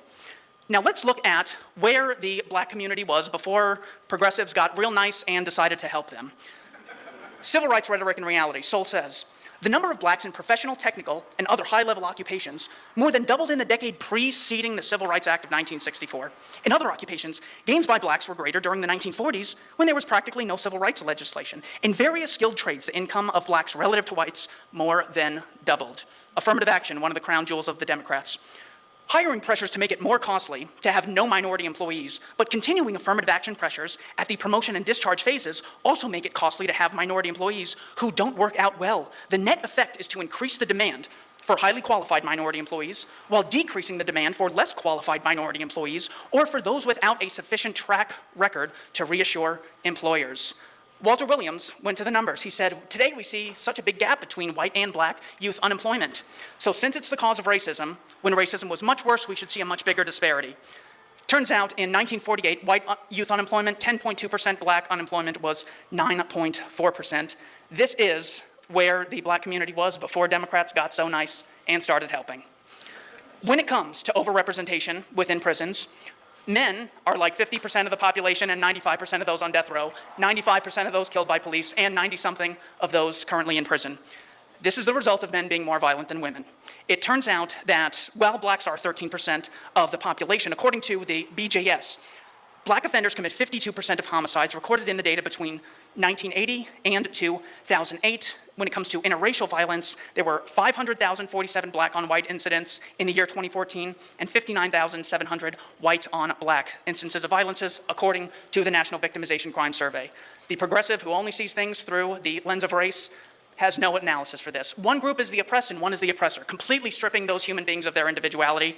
Libertarians know better. Wilfred Riley says, interracial crime on an annual basis have been consistently 75 to 80% black on white for the past 30 years. More importantly, there is no horrifying epidemic of interracial crimes of any variety because 84% of white murder victims and 93% of black murder victims are killed by a mundane member of their own race. There is also disparities between lynchings in the United States, according to the Tuskegee Institute. Between 1882 and 1968, 1,297 whites were lynched, 3,446 blacks were lynched.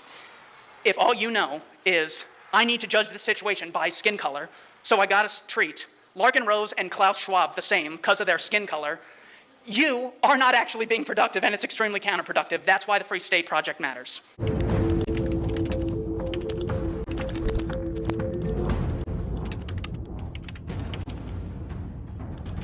The founders referred to an invasion not only as a physical invasion, armies, for example, crossing borders, trying to conquer territory, etc.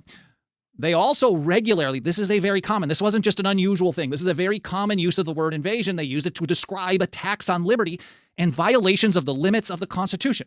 And so here's a few examples of how we have massive amounts of invasions today. And the invasions are domestic. They are coming from the so-called federal government in Washington, D.C., the former general government. It is now a central government, the largest in the history of the world. And then, of course, it's vassal states, which they steal the money from the people. They steal the money, and then they divvy it out to the state governments to encourage the state governments to act as agents of the federal government. It is a really nasty system we live under, and it's going to take a lot of work and a lot of time to change that around. It's possible. It's possible. But here are some examples, just a handful of, I think, some of the biggest ones. This is an article by Judge Andrew Napolitano last October. The title's called A Constitution the Government Evades. And he's talking specifically about the FBI. He said 6 months ago, so earlier in 2023, FBI officials boasted that in 2022, their agents had spied on only 120,000 Americans without search warrants. Under the Constitution, that number should be 0. So here we are. We've got only, that's supposed to be good. We've only violated the Constitution. Now, it doesn't say how many times, but a specific number. 120,000 Americans have had their rights violated by their own government. And supposedly, we're supposed to, well, they just need to be kept in check by another part of that same government that has sanctioned this type of action in the past in many ways. And we got to rely on them to stop themselves. Now, this is an invasion of 120,000 people. This should be, people should be going nuts about this kind of stuff. Anyways, Judge Knapp continues with this. This revelation is supposed to give members of Congress comfort that the folks we have hired to protect the Constitution are in fact doing so. I mean, they're got an oath to protect and preserve the Constitution. They're protecting our liberty. They're making us safe by violating the rights of just 120,000 people on one issue. Now, how many other things are they doing that on? I don't have all the numbers in front of me, but it's probably really bad. In reality, the feds continue to assault and violate a core freedom protected by the Constitution, the right to be left alone. I like that Judge Knapp uses the word assault, because an assault is oftentimes part of an invasion. They are certainly invading our rights. They are invading our liberty. They are invading the reserved powers of the sovereign people of the several states over and over and over. I think that, okay, even let's say they only use it once in a while. That's still a very dangerous situation. And in fact, John Dickinson, they called him the penman of the revolution. He wrote the most widely read series of papers on American liberty throughout the revolution, up until publication of Thomas Paine's Common Sense in 1776. He said, some persons may think this act of no consequence because the duties are so small. A fatal error. That, and he highlighted the word that is the very circumstance most alarming to me. For I am convinced that the authors of this law would never have obtained an act to raise so trifling a sum as it must do, had they not intended by it to establish a precedent for future use. So Dickinson was repeatedly concerned about establishing what he called, in response to the Stamp Act, the detestable precedent. He made the same argument against the Stamp Act. Say, don't use this. You have to refuse to comply, because if you comply, it establishes the detestable precedent. They're never going to get rid of it, and they're just going to keep building on it and making worse and worse and worse. And he's making the same case here in response to the Townshend Acts in 1767 and 1768. And no matter how small of an invasion on your liberty it may be, it is still an invasion. And the small ones he was actually more concerned about, because the real big ones and most obvious ones, he expected people to, well, throw a fit about. And we sometimes see that type of thing play out today. But then again, there's millions and millions and millions of invasions on your rights and liberties happening all day, every day. Invasions on the reserve powers of the states all day, every day. And people basically stand by and wait to put new people in power in charge of that invader in the hopes that they'll just use all that power and, well, in ways that they like. And this is one of the dumbest things I think is happening. I mean, it's embarrassingly dumb. But anyways, Dickinson continued, "To console ourselves with the smallness of the duties is to walk deliberately into the snare that is set for us, praising the neatness of the workmanship." And that one of the next ones that I want to discuss might even be worse. Firearms Policy Coalition, gun policy over on X, FPC, whatever you call them, they regularly post updates about how many firearm background checks are being initiated by the FBI on a month-by-month basis. I think they may do it every month. We follow them over on X and other platforms. I recommend that you do as well. They do awesome stuff. And we don't always have to even agree either, but we really, I think they're some of the real good guys out there. But they posted here in December of 2023 that there were 2.6 million background checks in November alone, bringing the total to 2023 to 27.1 million. 27.1 initiated background checks by the federal government. And our view is, well, that's 27,123,321 violations of the Second Amendment, at least so far in 2023. It's probably got closer to 30 million. One is too many. The federal government, the number of federal gun control, federal gun checks that they're authorized to establish under the Constitution is 0. So again, this is a massive invasion. 27 million invasions on liberty. And we're supposed to sit around and be like, okay, dudes, we trust you to do the right thing. It's cool. No problem. Now, of course, all of this is still just scratching the surface. I'm talking about tens of millions of violations of the Constitution, invasions on your liberty. And this is just scratching the surface. It's happening constantly. And every agency that isn't authorized, every program, every rule, every regulation is also an invasion on your liberty. It's an invasion on the powers reserved to the states, the people, the sovereign people of the several states. And of course, once you establish one, they multiply and expand like cockroaches. It just keeps getting worse and worse and worse.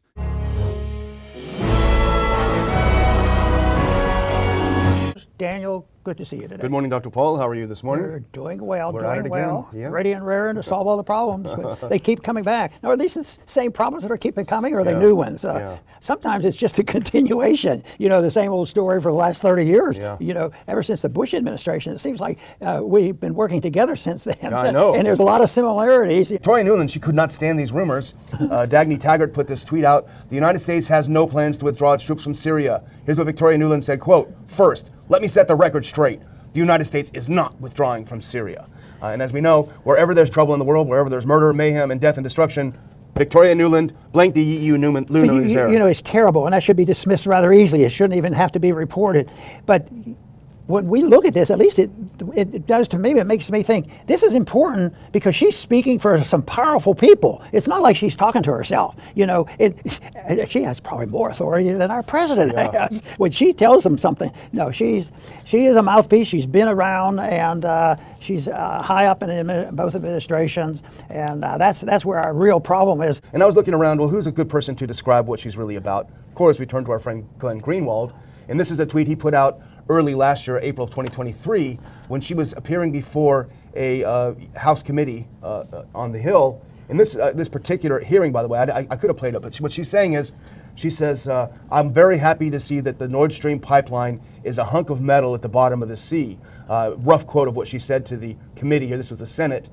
So she's also pro-terrorism because that was a terrorist act. But Glenn Greenwald reminds us back then, Victoria Nuland worked for the Clinton administration.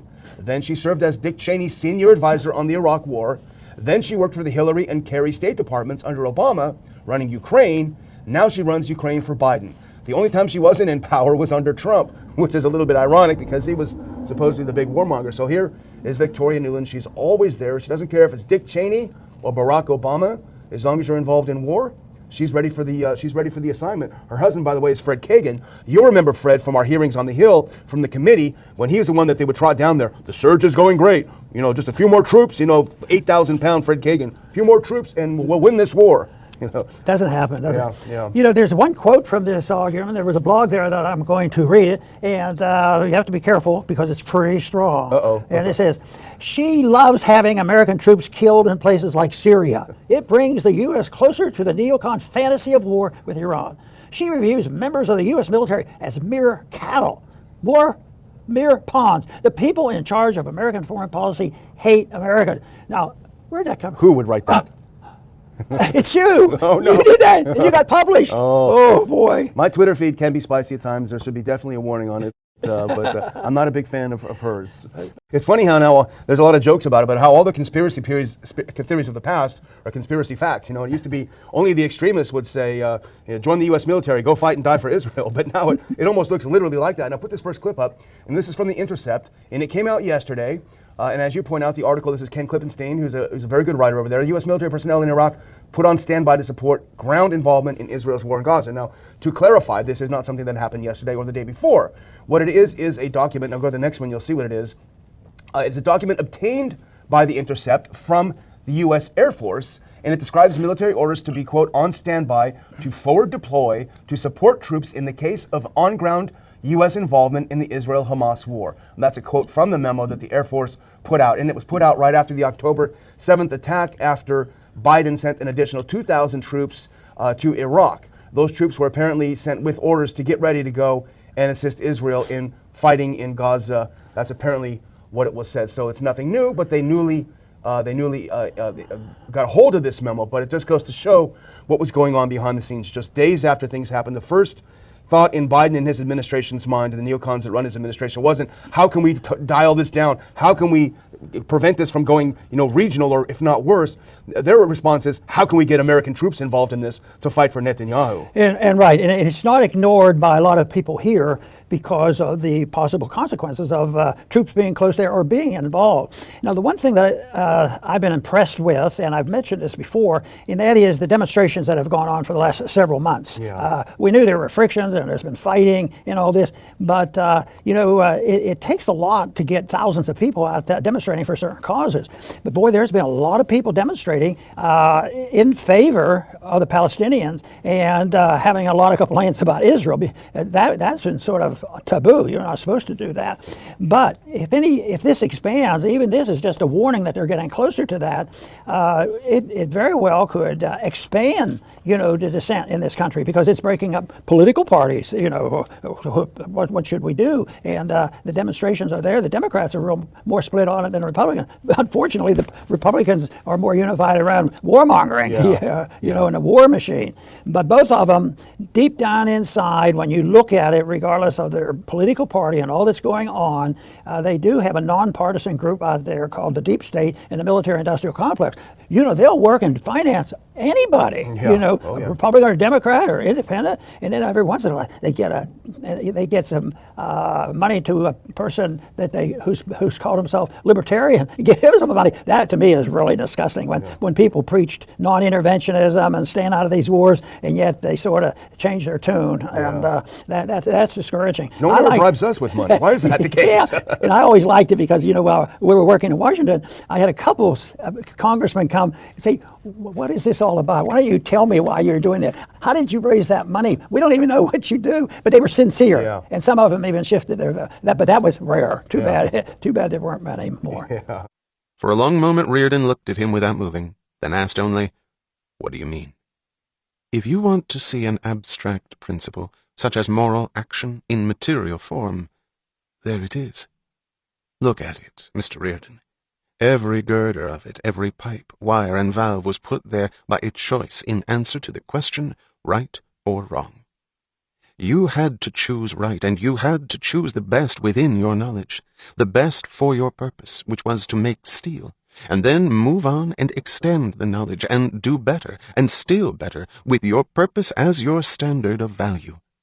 You had to act on your own judgment. You had to have the capacity to judge, the courage to stand on the verdict of your mind, and the purest, the most ruthless consecration to the rule of doing right, of doing the best, the utmost best possible to you.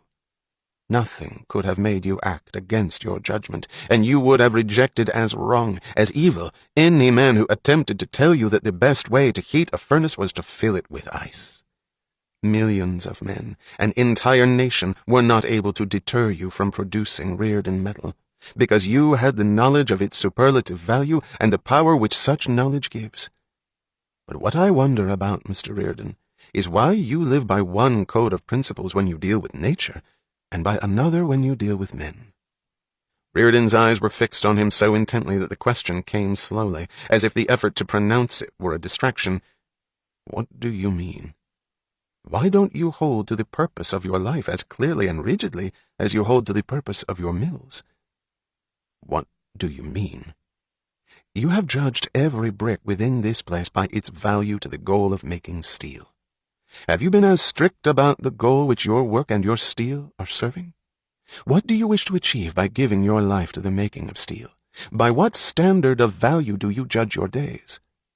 For instance, why did you spend 10 years of exacting effort to produce Rearden metal? Rearden looked away, the slight slumping movement of his shoulders like a sigh of release and disappointment. If you have to ask that, then you wouldn't understand. If I told you that I understand it but you don't, would you throw me out of here? I should have thrown you out of here anyway. So go ahead, tell me what you mean. Are you proud of the rail of the Jung Galt line? Yes. Why? Because it's the best rail ever made. Why did you make it? In order to make money. There were many easier ways to make money. Why did you choose the hardest? You said it in your speech at Taggart's wedding. In order to exchange my best effort for the best effort of others. If that was your purpose, have you achieved it? A beat of time vanished in a heavy drop of silence. No, said Rearden. Have you made any money? No. When you strain your energy to its utmost in order to produce the best, do you expect to be rewarded for it or punished? Rearden did not answer. By every standard of decency, of honor, of justice known to you, are you convinced that you should have been rewarded for it? Yes, said Rearden, his voice low. Then if you were punished instead, what sort of code have you accepted? Rearden did not answer. It is generally assumed, said Francisco, that living in a human society makes one's life much easier and safer than if one were left alone to struggle against nature on a desert island. Now, wherever there is a man who needs or uses metal in any way, Rearden metal has made his life easier for him. Has it made yours easier for you? No, said Rearden, his voice low. Has it left your life as it was before you produced the metal? No, said Rearden, the word breaking off as if he had cut short the thought that followed. Francisco's voice lashed at him suddenly, as a command. Say it. It has made it harder, said Rearden tonelessly.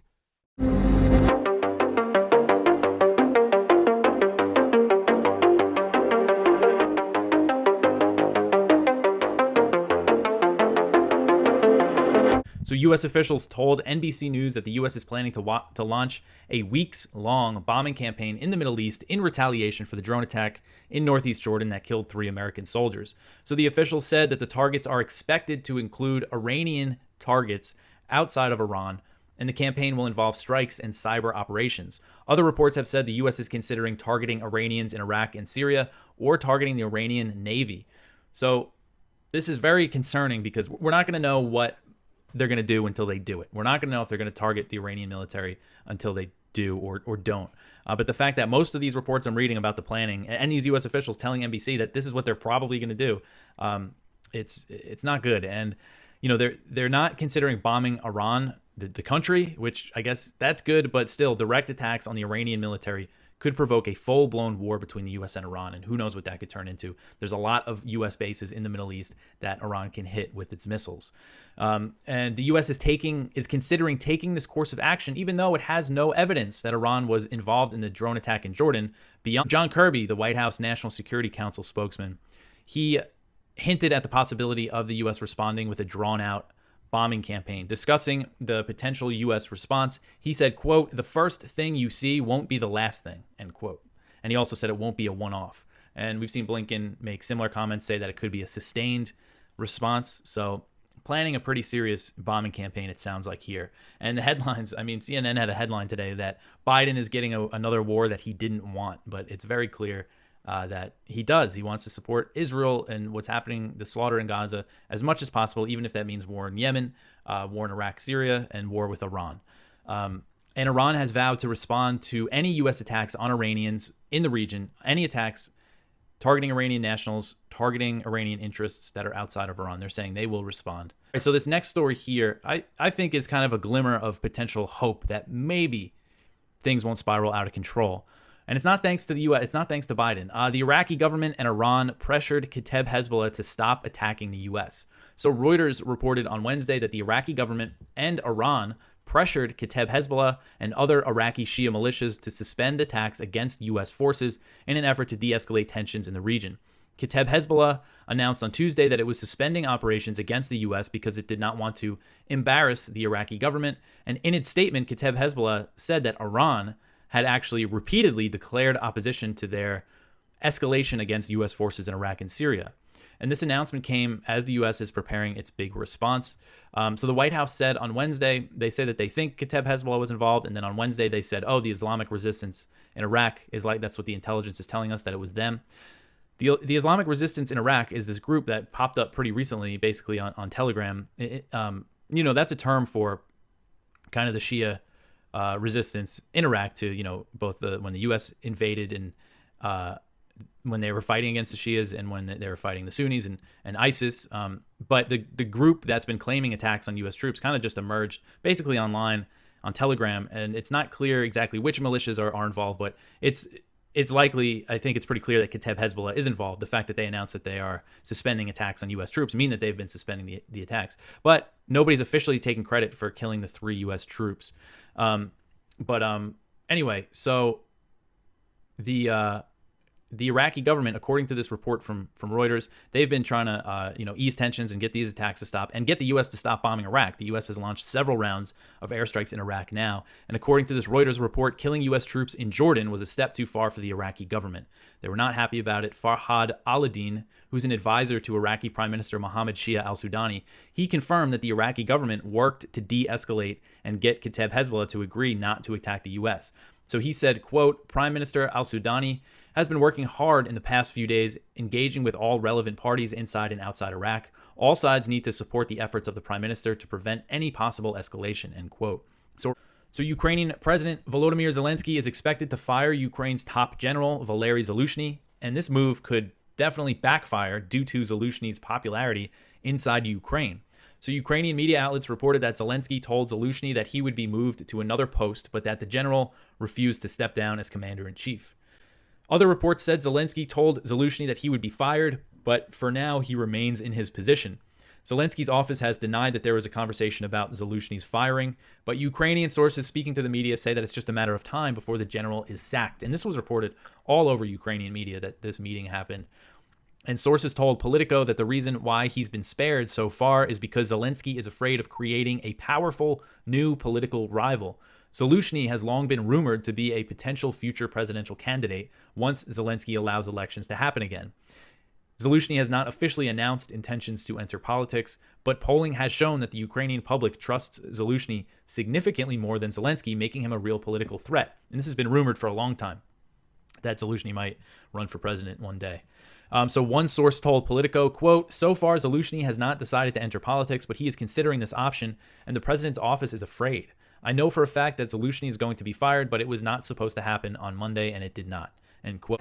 Here's Gerald Salenti with today's trends in the news. Judge, you have the feds are buying our emails.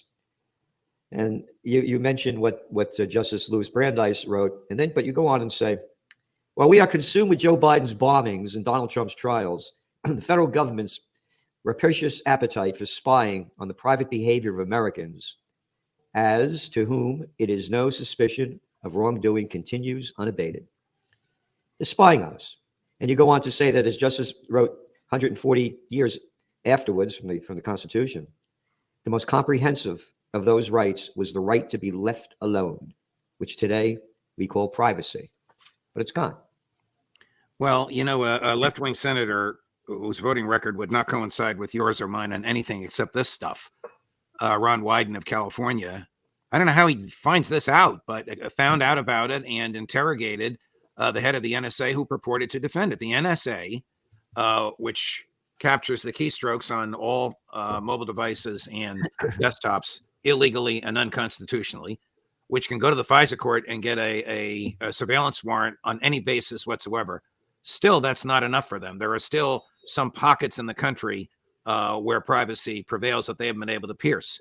So what they can't do directly, invade our privacy, they are doing indirectly by purchasing digital data from big tech. They don't name individuals because there's no target, there's no articulable suspicion, there's no probable cause, there's no crime, there's no search warrant. It's just their rapacious attitude. Okay, Verizon or Google, we need every email sent between the state of New York and the state of New Jersey in these, this is just a hypothetical, between these time periods. And Verizon or Google will say, okay, it'll cost you X million dollars. The check arrives, our tax dollars or money borrowed in our name, and they get this information. What do they do with it? Share it with the FBI. What does the FBI do with it? Uses it to predict crime, This is what the British did when they used general warrants to break down doors, to search where they wanted and seize whatever they could find. The general warrant authorized it, didn't name a target, didn't articulate a crime, didn't name a thing to be seized or a place to be searched or a person to be searched.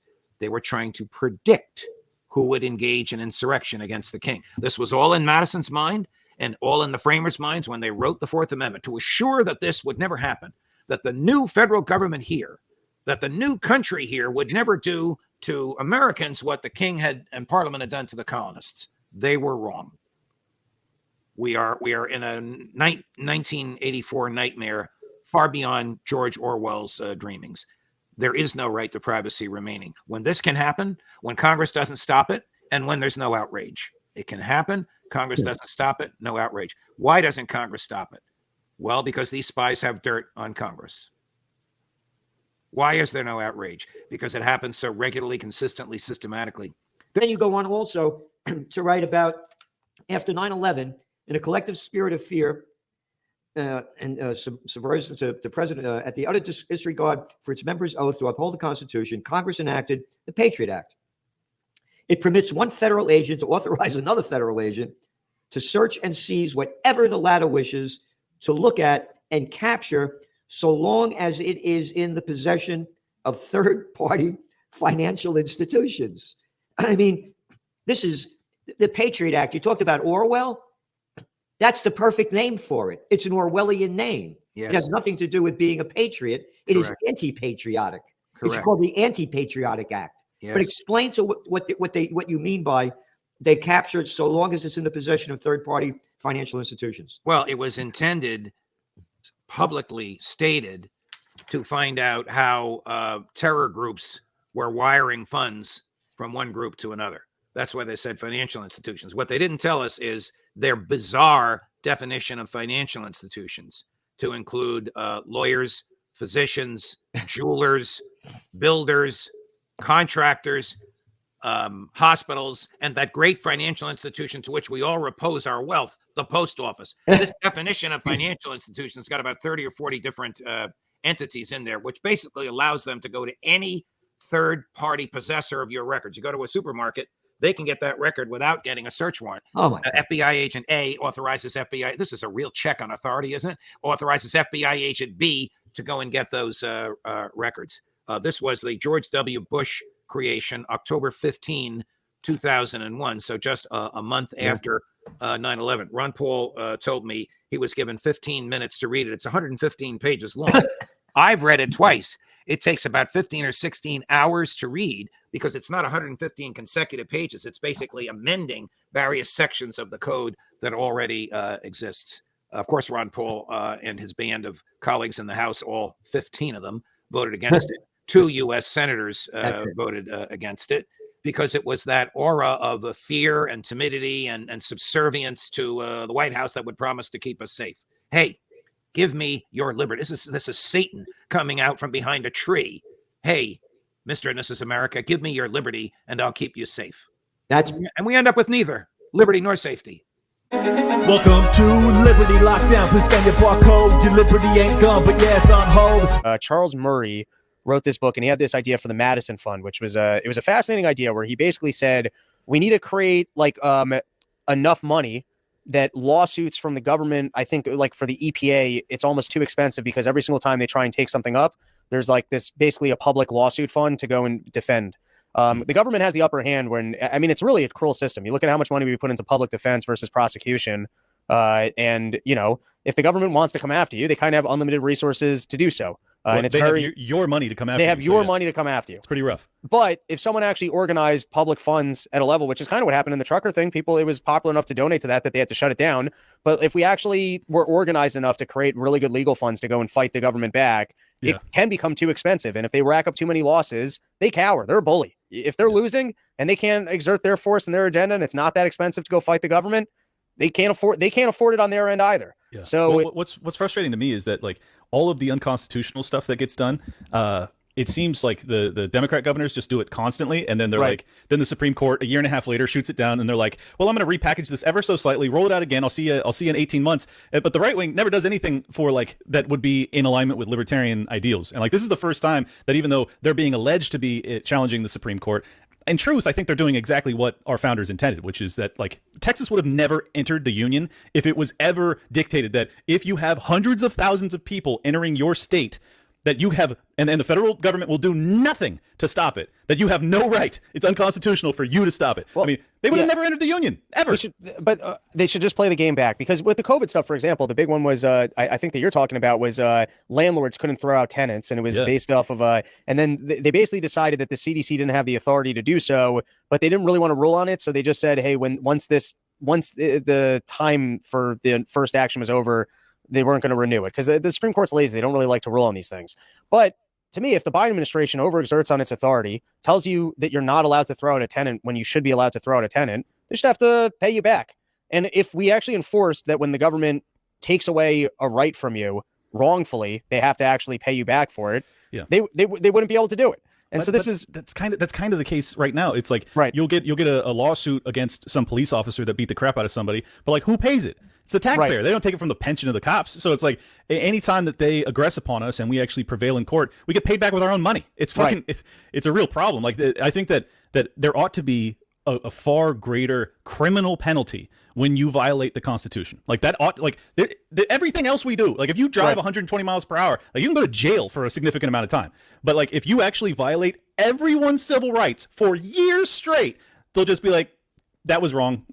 And just move on. So it's Texas, like, what the fuck, dude? Texas should just play that game back, and every single week roll out some different device at the border and let them tear it down and let it be a Wile E. Coyote Roadrunner game. Well, look, just to play off the point that you were making about the eviction moratorium, which basically shattered property rights, this is the consequence of that. When you have lefties, this is now how they view property rights. Listen to this. I'm stuck. I mean, it's bad to do. At the same time, they're probably doing it for a reason. They need those things, but they shouldn't just be going in and clearing the shelves because this isn't sustainable for the store. A lot of folks actually can't afford any of the things in there. I'm not saying that ceiling has to be the solution to that, right? However, I don't know, maybe the city could provide more accessible resources to unhoused or under-income folks that can provide them like hair care, bodily care, hygiene care, etc. That could be an option. I mean, this is a story based off of like CVS being shut down in these liberal hellholes because they no longer stop shoplifters for anything. It's fucking crazy. I did a joke on my first end of year recap about how upset the liberals were going to be when all these stores pull out of their towns and they have nothing there. But I had the experience on the road. I don't even remember where the hell I was, but I somehow ran out of underwear. Maybe I shot my pants too many times on the road, and I had to go and I had to pick up some underwear, and it was like jewelry shopping. It's behind a case. I have to go find an employee to open up the case so that I can inspect the shitty Hanes underwear that I'm going to buy. Yeah, it was like being in a high-end jewelry store just to buy some stupid fucking Fruit of the Loom underwear. They'll put fucking deodorant and shavers and like $5-8 stuff behind glass that you have to have, and then they only have, because they can't afford the minimum wage in California is like $30 an hour or something fucking crazy. Right. So that they only have one dude working. Everything's behind glass, so you have to wait a half an hour for someone to actually get over there and unlock the glass. It's like, well, this is obviously unsustainable. Of course these businesses are going to shut down, but this is what happens. I mean, this is why anarcho-capitalism, this is why the anarcho-capitalist wing of libertarianism is obviously the correct one. As soon as you disavow property rights, it's just a ticking time bomb. Like civilization just comes to a screeching fucking halt, and we're witnessing that in many areas of California, this formerly unbelievably productive, gorgeous state, and it has just been shattered by these insane Marxist policies. I don't know how else to put it. It's very frustrating. Don't tread on us. Number 3, the third pillar of social justice, homophobia. This generally means fear of homosexuals or hatred of members of the LGBTQ plus community. June 12th, 2016, a man named Omar Mateen went into the Pulse nightclub in Orlando, Florida, murdered 49 people, injured 53, and held people hostage. Here is Barack Obama summarizing the events 4 days later. This was an attack on the LGBT community. Americans were targeted because we're a country that has learned to welcome everyone, no matter who you are or who you love. And hatred towards people because of sexual orientation, regardless of where it comes from, is a betrayal of what's best in us. So nice of us. We're just sitting here. Reminds me of 9/11. We were just minding our own business, and then they hate us for our freedoms. Donald Trump. Let's go to the total opposite side of the aisle. Donald Trump. What does he have to say about this? This is a very dark moment in America's history. A radical Islamic terrorist targeted the nightclub, not only because he wanted to kill Americans, but in order to execute gay and lesbian citizens because of their sexual orientation. It's a strike at the heart and soul of who we are as a nation. It's an assault on the ability of free people to live their lives, love who they want, and express their identity. Okay, all inspiring. It turns out, just because the club happened to be a gay club, does not mean he was targeting the club because of that. It was also mostly young people. It's not because he had anything against young people. It was in Florida. He didn't have anything against Florida, and Floridians in particular. Now, a reminder that much like a protest, the purpose of terrorism is to amplify a message, not conceal it. So we actually have a transcript of the Omar Mateen phone call. Listen in, see if you detect sexism, homophobia, hatred of Americans, hatred of Christians. Here's what he says. You have to tell America to stop bombing Syria and Iraq. They are killing a lot of innocent people. What am I to do here when my people are getting killed over there? You get what I'm saying? You need to stop the U.S. airstrikes. Tell the U.S. government to stop the bombing. They are killing too many children. They are killing too many women, okay? I feel the pain of the people getting killed in Syria and Iraq. They need to stop bombing Syria and Iraq. The U.S. is collaborating with Russia, and they are killing innocent women and children, okay? The airstrikes need to stop and stop collaborating with Russia, okay? The airstrikes need to stop. You see, now you feel how it is. Now you feel how it is. Far from being paranoia, the Council on Foreign Relations actually published the number of bombs dropped on Syria and Iraq in this year, 2016. Syria, 12,192. Iraq, 12,095. If you walk into the Capitol building without a permission slip, you're a terrorist. Dropping 24,000 bombs on 2 countries who never initiated violence against America, that's just public service. I mean, what's wrong with keeping people safe? Turns out, The Intercept got their hands on some of these documents relating to a portion of these bombings. According to The Intercept, when it was good with Glenn Greenwald, not today. During one 5-month period of the operation, according to the documents, nearly 90% of the people killed in airstrikes were not the intended target.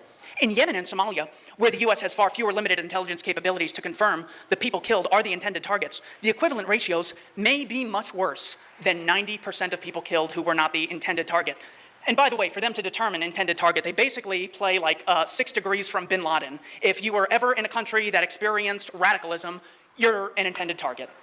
Lori Calhoun works with me at the Libertarian Institute. She said that at one point it was all men ages 16 and older who were considered military targets. Very devastating. Again, even though men were the only people in that document who were considered okay to kill, the problem is not gender. Or else we'd just say, yeah, you got to include 16-year-old women onto that too. That's not the issue. The problem is the initiation of violence. That's why the Free State matters. More on the homophobia issue. 2019, Time magazine says, between 1944 and 2016, at least 7,800 suspected assailants sexually abused 12,254 boys in the Boy Scouts, one of many examples of gay-on-straight violence. Social justice has no answer. They don't know whose side to take. Libertarians, of course, do. New York Times, 2023, more than 450 credibly accused child sexual abusers have ministered in the Catholic Church in Illinois over almost 7 decades. Why we would call that gay-on-straight violence and say we need to have a gay humility month and a straight pride month in response to that is ridiculous. Treat people like voluntarists and violence advocates. There is quite a bit for Americans to be proud of. It's commonly known that it's not that these issues are so difficult to understand, but people don't want to understand them. They want heroes to admire and people to vilify. When it comes to being proud of America, I think there are a few things we can look at. The Wright brothers, a couple bike shop owners, were able to design something that gave massive flight to the vast majority of human beings, and not just the wealthy, not just the one percenters. I came here on a plane thanks to them, mostly. When it comes to people like Jeff Bezos, drastically decreasing the cost of accessing goods and services. People like Steve Jobs, who gave people access to iPhones. Henry Ford, who made the car much more available than it otherwise would have been to people at lower income levels. Cornelius Vanderbilt, giving steamship access and railroad access to people at lower incomes. Andrew Carnegie, making everything cheaper because he made steel cheaper and in the production process, therefore made everything else cheaper. Not to mention the Declaration of Independence is a pretty damn fine document. So, when it comes to what should people be divided on, nothing arbitrary. When it comes to skin color, when it comes to gender or income, or what geographical area you exited your mother when you were born, whether you're an immigrant or a citizen, completely arbitrary. We need to lead the anti-sexism, anti-racism movement, embrace culturalism, and the non-aggression principle. PorkFest 2023, thank you so much for your time. The Peter Schiff Show. Look at all the layoffs. I mean, how many companies? It was a big news story. UPS, right? Was just a few months ago. UPS announced like these big wage hikes. The unions had really, pushed them and backed them into a corner, and got UPS. The Teamsters were able to get these huge pay raises for their members. And I talked about it because it was just ridiculous how much some of these UPS drivers were gonna earn. Well, this week UPS came out and announced massive layoffs. I forget what percentage it was. Maybe around 15% of the workforce is going to be laid off. So they're not going to get these rosy compensation packages because they're going to get a pink slip. They're going to get fired. Is Biden going to talk about that? Because they're not unrelated. In fact, UPS specifically cited high labor costs as the main reason for the layoffs. And of course, this is all Econ 101, which, in order to be an economist, you have to fail Econ 101. But it's supply and demand. If the price of something goes up, the demand goes down. And so UPS workers became a lot more expensive. And therefore, UPS didn't want to buy as many of those workers. It became too expensive. So they got priced out of their jobs. Now, this is not the end of the layoffs, because these wage hikes are making the company less efficient, less competitive. They're going to ultimately raise prices, and that's going to eat into sales because people are going to have to buy less of their products because it's more expensive. And more layoffs are coming. I mean, this is why so many formerly unionized companies went out of business. Their unions drove them out of business and ended up destroying all the jobs of their members. I mean, once upon a time, we had this huge manufacturing sector, and one of the reasons that it's gone is because of the labor unions. That's why the labor unions moved into services, because they destroyed manufacturing. But the one place the labor unions are thriving is in government, because they can never destroy the government, unfortunately, because no matter how much money the government loses, they stay in business because they have a captive audience. They can tax us, or in the federal government, they can print. But even FDR, big government FDR, even he was opposed to public sector workers unionizing. He didn't think that you should be able to be in a union if you work for the government. And I agree with him. Right? You can't do that. It should have to be a private sector. You can't unionize. If you take a job as a public servant, you can't then join a union and go on strike and claim you're a public servant. And the big problem with these labor unions is then they negotiate with themselves, because the labor unions help elect the politicians that they bargain with. And so they're not really having a real negotiation, because the politicians who are giving them raises owe them their jobs. And then the labor unions use those higher wages to help fund the campaigns of the people who rubber stamp their pay raises. Meanwhile, the taxpayer who's on the hook for all this, he doesn't have a seat at the bargaining table. He's nowhere around. He's just a patsy that gets stuck with the bill. Anyway, let me get into what was going on at the press conference. And one of the reporters asked them about a wage price spiral. And I hate this term, and I heard it a lot on television again today, wage price spiral, as if the wage price spiral is what causes inflation. The wage price spiral, I think that coin might have been coined, in the 30s or something like that, used. But nobody really knew about it until Richard Nixon. And they started talking about a wage price spiral. And the reason that Tricky Dick and his administration was talking about inflation being caused by a wage price spiral was to deflect the blame for inflation from the government to the private sector. Because if inflation is caused by wages rising, and then prices go up because wages went up, and then wages go up because prices go up, and it's just a never-ending self-perpetuating spiral. Hey, it's got nothing to do with the government, right? Well, we got nothing to do with that, right? It's just a self-perpetuating process that we're just, observing from afar. And we got to, can we do something about this horrible wage price spiral that's causing all this inflation? That's a myth. It doesn't cause inflation. First of all, wages are prices. That's all they are. They're just a specific price. Like rent is the price you pay, right? If you want to live in a house or you want office space, you have to pay rent. Rent is the price that you're paying to have access to property. Well, wages, that's the price you pay when you want to buy labor. If I want to hire somebody, they have a price. What is your price? Well, I want $15 an hour. That's my price, right? So you call that a wage. It's just the name of a price. So if you understand that wages are prices, then you can't say, well, prices go up because prices go up, right? It's a price spiral. Rising prices cause rising prices. No, they don't. What caused rising prices? Inflation. What's inflation? The expansion of the money supply. That's what's inflating. Prices don't inflate. They go up, they go down. Money supply inflates. Inflate means to expand. Who causes the expansion of the money supply? The government, the Federal Reserve. So all this talk about a wage price spiral just lets the government off the hook. Right? Every time these reporters talk about a wage price spiral, they're letting the Fed, they're letting the Biden administration off the hook for being responsible for causing inflation. In fact, when Powell talked, right, about inflation, again, he used words like goods inflation and housing inflation. Why do they do that? Why do they try to assign inflation to a particular price? We've got food inflation, right? We've got goods inflation. We got oil inflation. None of these things are inflation. Again, this is all part of the government's propaganda effort to shift the blame for inflation onto the private sector. We have food inflation. Well, that's the farmers. The damn farmers are causing inflation, right? Oh, we have oil inflation. Well, it's the damn oil companies. It's Putin, right? If we have rent inflation, it's those greedy landlords, right? There is no such thing as rent inflation or goods inflation or services inflation or any kind of inflation other than inflation. There's just one kind of inflation, and it's the kind the government creates. The government expands the money supply, spends it into circulation. The government runs a deficit. The Fed monetizes the debt, quantitative easing, creates the money. The government spends it. The people who get the money spend the money, pushes up prices. All prices go up. Right? Food prices, energy prices, whatever. They may go up in different amounts, but it's the inflation that causes it. But whenever Powell starts talking about a price and tying it to inflation, it's again to pretend that somehow inflation came about, completely separate from the government's action. That the government's just here to fight inflation without acknowledging that the government has caused the inflation. So to the extent that it puts out the fire, it lit the fire in the first place, right? You don't get credit for putting out a fire that you lit. Right? You get credit if there's a fire, you got nothing to do with it, and then you come in, okay, but taking credit for the putting out the fire that you lit, and of course, they haven't even put it out. They continue to pour gasoline on it as they're pretending they're trying to fight it. Now, article's origin is in Politico, and we can put on that first clip, and Hedge wrote it up for us, thankfully.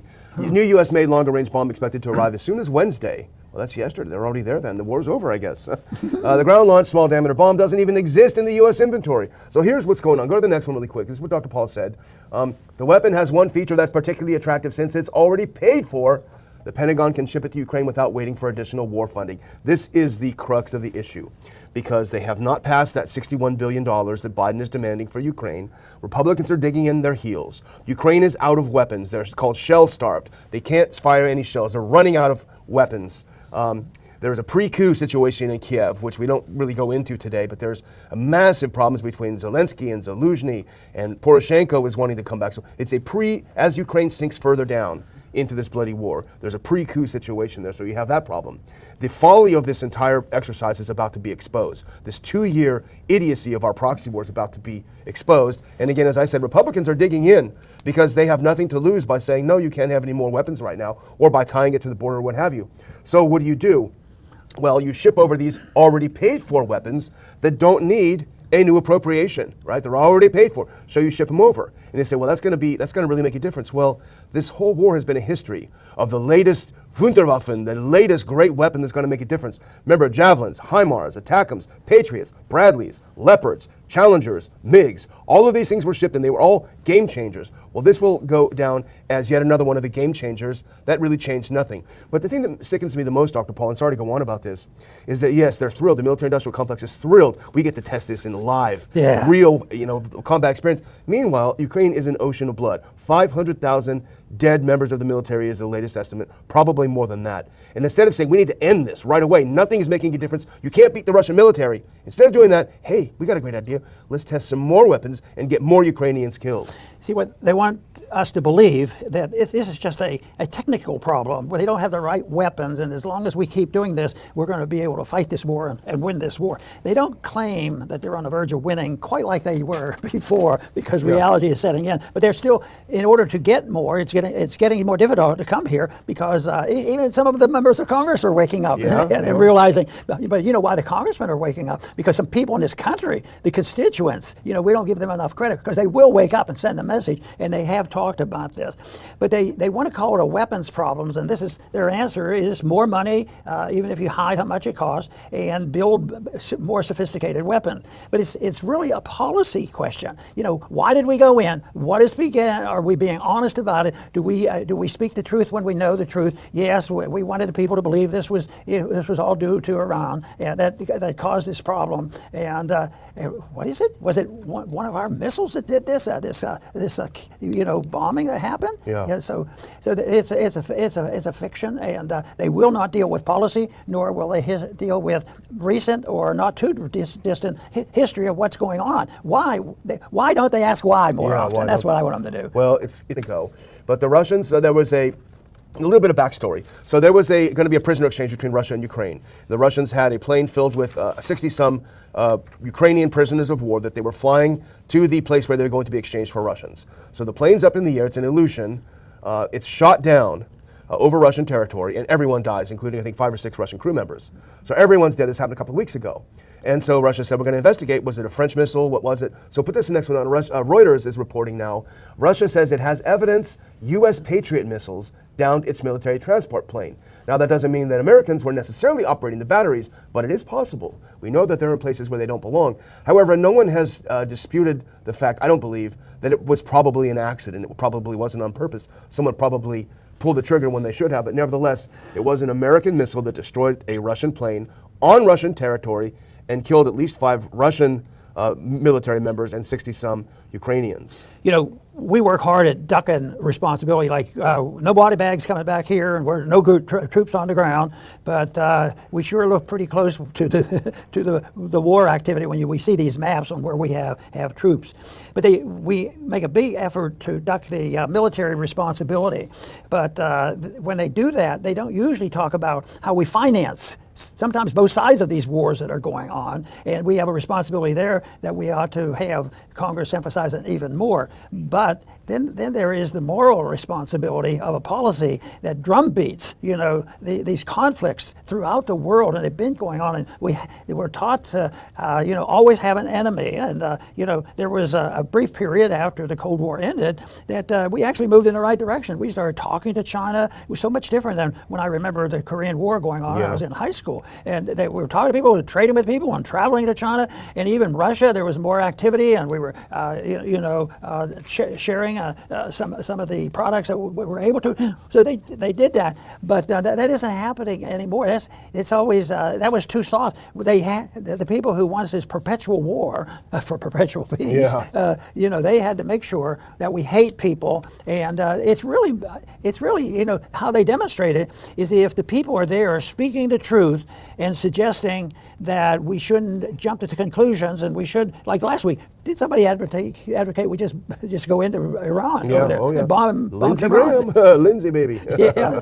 So it's the refusal to have the responsibility and the sadness of the gullibility of the people in this country who pay all the bills, and yet they've been able to con the people into believing, yes, that might be a problem that we have to deal with. We have to deal with the inflation and deal like that, but they won't consider the fact that maybe they're connected. Maybe that's why they're suffering, because the average person here is in this country is paying for the bills. In all the options, national security. I think you can make the argument on the whole security. We're less secure because of this, and the economic challenges that we're facing. But that message hasn't sunk in yet, and of course that's one of our goals of this program, to try to get people to at least think about these issues. Yeah. When you felt proud of the rail of the John Galt line, said Francisco, the measured rhythm of his voice giving a ruthless clarity to his words, what sort of men did you think of? Did you want to see that line used by your equals, by giants of productive energy such as Ellis Wyatt, whom it would help to reach higher and still higher achievements of their own? Yes, said Reardon eagerly. Did you want to see it used by men who could not equal the power of your mind, but who would equal your moral integrity? Men such as Eddie Willers, who could never invent your metal, but who would do their best, work as hard as you did, live by their own effort, and, riding on your rail, give a moment's silent thanks to the man who gave them more than they could give him? Yes, said Reardon gently. Did you want to see it used by whining rotters who never rouse themselves to any effort, who do not possess the ability of a filing clerk, but demand the income of a company president, who drift from failure to failure and expect you to pay their bills, who hold their wishing as an equivalent of your work and their need as a higher claim to reward than your effort, who demand that you serve them, who demand that it be the aim of your life to serve them, who demand that your strength be the voiceless, rightless, unpaid, unrewarded slave of their impotence, who proclaim that you are born to serfdom by reason of your genius, while they are born to rule by the grace of incompetence, that yours is only to give, but theirs only to take, that yours is to produce, but theirs to consume, that you are not to be paid, neither in matter nor in spirit, neither by wealth, nor by recognition, nor by respect, nor by gratitude, so that they would ride on your rail and sneer at you and curse you, since they owe you nothing, not even the effort of taking off their hats which you paid for. Would this be what you wanted? Would you feel proud of it? I'd blast that rail first, said Reardon, his lips white. Then why don't you do it, Mr. Reardon? Of the 3 kinds of men I described, which men are being destroyed, and which are using your line today? They heard the distant metal heartbeats of the mills through the long thread of silence. What I described last, said Francisco, is any man who proclaims his right to a single penny of another man's effort. Reardon did not answer.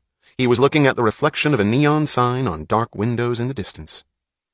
You take pride in setting no limit to your endurance, Mr. Reardon, because you think that you are doing right. What if you aren't? What if you're placing your virtue in the service of evil and letting it become a tool for the destruction of everything you love, respect, and admire? Why don't you uphold your own code of values among men as you do among iron smelters? You who won't allow 1% of impurity into an alloy of metal. What have you allowed into your moral code? Some guy sends me this letter. I find it very difficult to listen to your broadcast because of your cuss words. No, cuss words? Cuss words? What, are you still in fucking kindergarten? Get it in your head. When somebody's trying to kill you, it's not cuss words, it's proper language. When someone's stealing all your fucking money to give it to the military-industrial complex to slaughter innocent Palestinians, it's proper language when you say, I had enough of your fucking shit.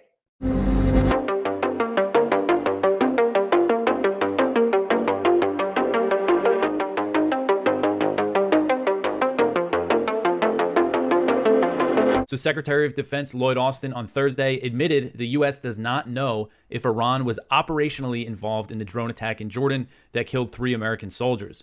On the same day, U.S. officials told CBS News that plans have been approved for strikes against Iranian personnel and facilities in Iraq and Syria. So when he was asked by a reporter about how much Iran knew about the drone attack or if it was operationally involved, Austin's response was, quote, we believe that this was done by an element of what is known as the Axis of Resistance, and these are Iranian proxy groups. And how much Iran knew and didn't know, we don't know. But it really doesn't matter because Iran sponsors these groups, end quote. So again, this is the thinking, is that Iran arms these groups. That means that they must be responsible and we have to hit Iran. But they have no idea if Iran ordered the attack, was involved in any way beyond the support that they give these groups. And it doesn't matter. They're still planning to strike Iran in response to this, which is just, if it provokes a full-blown war with Iran, a lot more American troops are going to be killed. Austin said that if the Shia militias the U.S. believes were responsible for the attack were not supported by Iran, that these kind of things wouldn't happen. And you could say the same for all the conflicts that the U.S. is involved in. The U.S. has said that it believes the Islamic Resistance in Iraq, an umbrella group of Iraqi militias, was responsible for the attack. Kateb Hezbollah announced on Tuesday that it was suspending attacks on U.S. troops in Iraq and Syria, which was the result of pressure from the Iraqi government and Iran, and this shows that Iran does not seek more escalations in the region. So on Thursday, this was interesting, Reuters reported that Iran was reducing its presence in Syria after Israeli airstrikes on Damascus killed 5 members of the Islamic Revolutionary Guard Corps on January 20th. So 5 Iranians were killed then by Israel. In December, Israel killed a senior IRGC officer who was based in Syria. So this report said that they were pulling some of these military advisors out that they have in Syria because over fears of being sucked into a major regional war. However, El Mayadeen, which is a Lebanese news outlet, they cited sources who said the story was not true and that they were not scaling back their deployment from Syria. So who knows what the story is there, but definitely interesting to see that Iran might be scaling back its presence in Syria, which could be, they say it's related to what happened with Israel, but it could be kind of another signal to the U.S. that, Iran is not looking for a fight here. And Iran has vowed that it will respond to any U.S. attacks, whether they're inside Iran or against Iranians elsewhere in the region. The U.S. officials, U.S. officials told CBS on Thursday that the plans were approved for these strikes against Iranians in Iraq and Syria. Not just against the Shia militias, the Iran-backed militias, but actual, the Iranian military. Because the thing I covered yesterday was that they were probably going to do that. And now this says, yeah, this is the plan, which it's strange that they're putting it out there. So I think kind of the best case scenario here is that the U.S. gives Iran some kind of idea of what it's going to hit. Iran clears it out. The U.S. blows up some warehouses, and that's it. Everybody kind of steps back. But there's so many different factors here with everything that's going on in the region that there's just such a huge risk of this thing really exploding into a big, big war here. So the U.S. has created a new stockpile of military equipment during drills in Australia last summer to prepare for a future war with China over Taiwan. The stockpile was left behind after the Talisman Sabre exercises, which ran from July 22nd to August 4th last summer. And they were billed as the largest ever iteration of the drill, really showing, the U.S. focus on the region and the preparation for a future conflict in the Asia-Pacific. So Reuters reported that the U.S. left behind equipment, including 330 vehicles and trailers and 130 containers in a warehouse in Bandiana, a suburb of Wandonga, which is a city in southeastern Australia.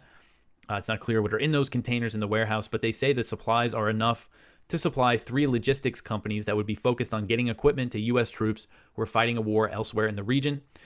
General Charles Flynn, who's the top Army commander in the Pacific, he said, quote, "We're looking to do this more and more. There's a number of other countries in the region where we already have agreements to do that," end quote. So the U.S. is working to establish similar stockpiles in the Philippines, Japan, and other countries in the region, and Congress wants to establish a weapons stockpile in Taiwan itself, something that might not be publicized due to the risk of provoking China, but that's something they're probably already working on that. U.S. Army Secretary Christine Wormuth, she said last year that the Army's role in a future war with China would be to establish staging bases for the Navy, for the Marines, and for the Air Force, and to provide what she called intra-theater sustainment using the weapon stockpiles and watercraft. So saying that the Army would move stuff around the region.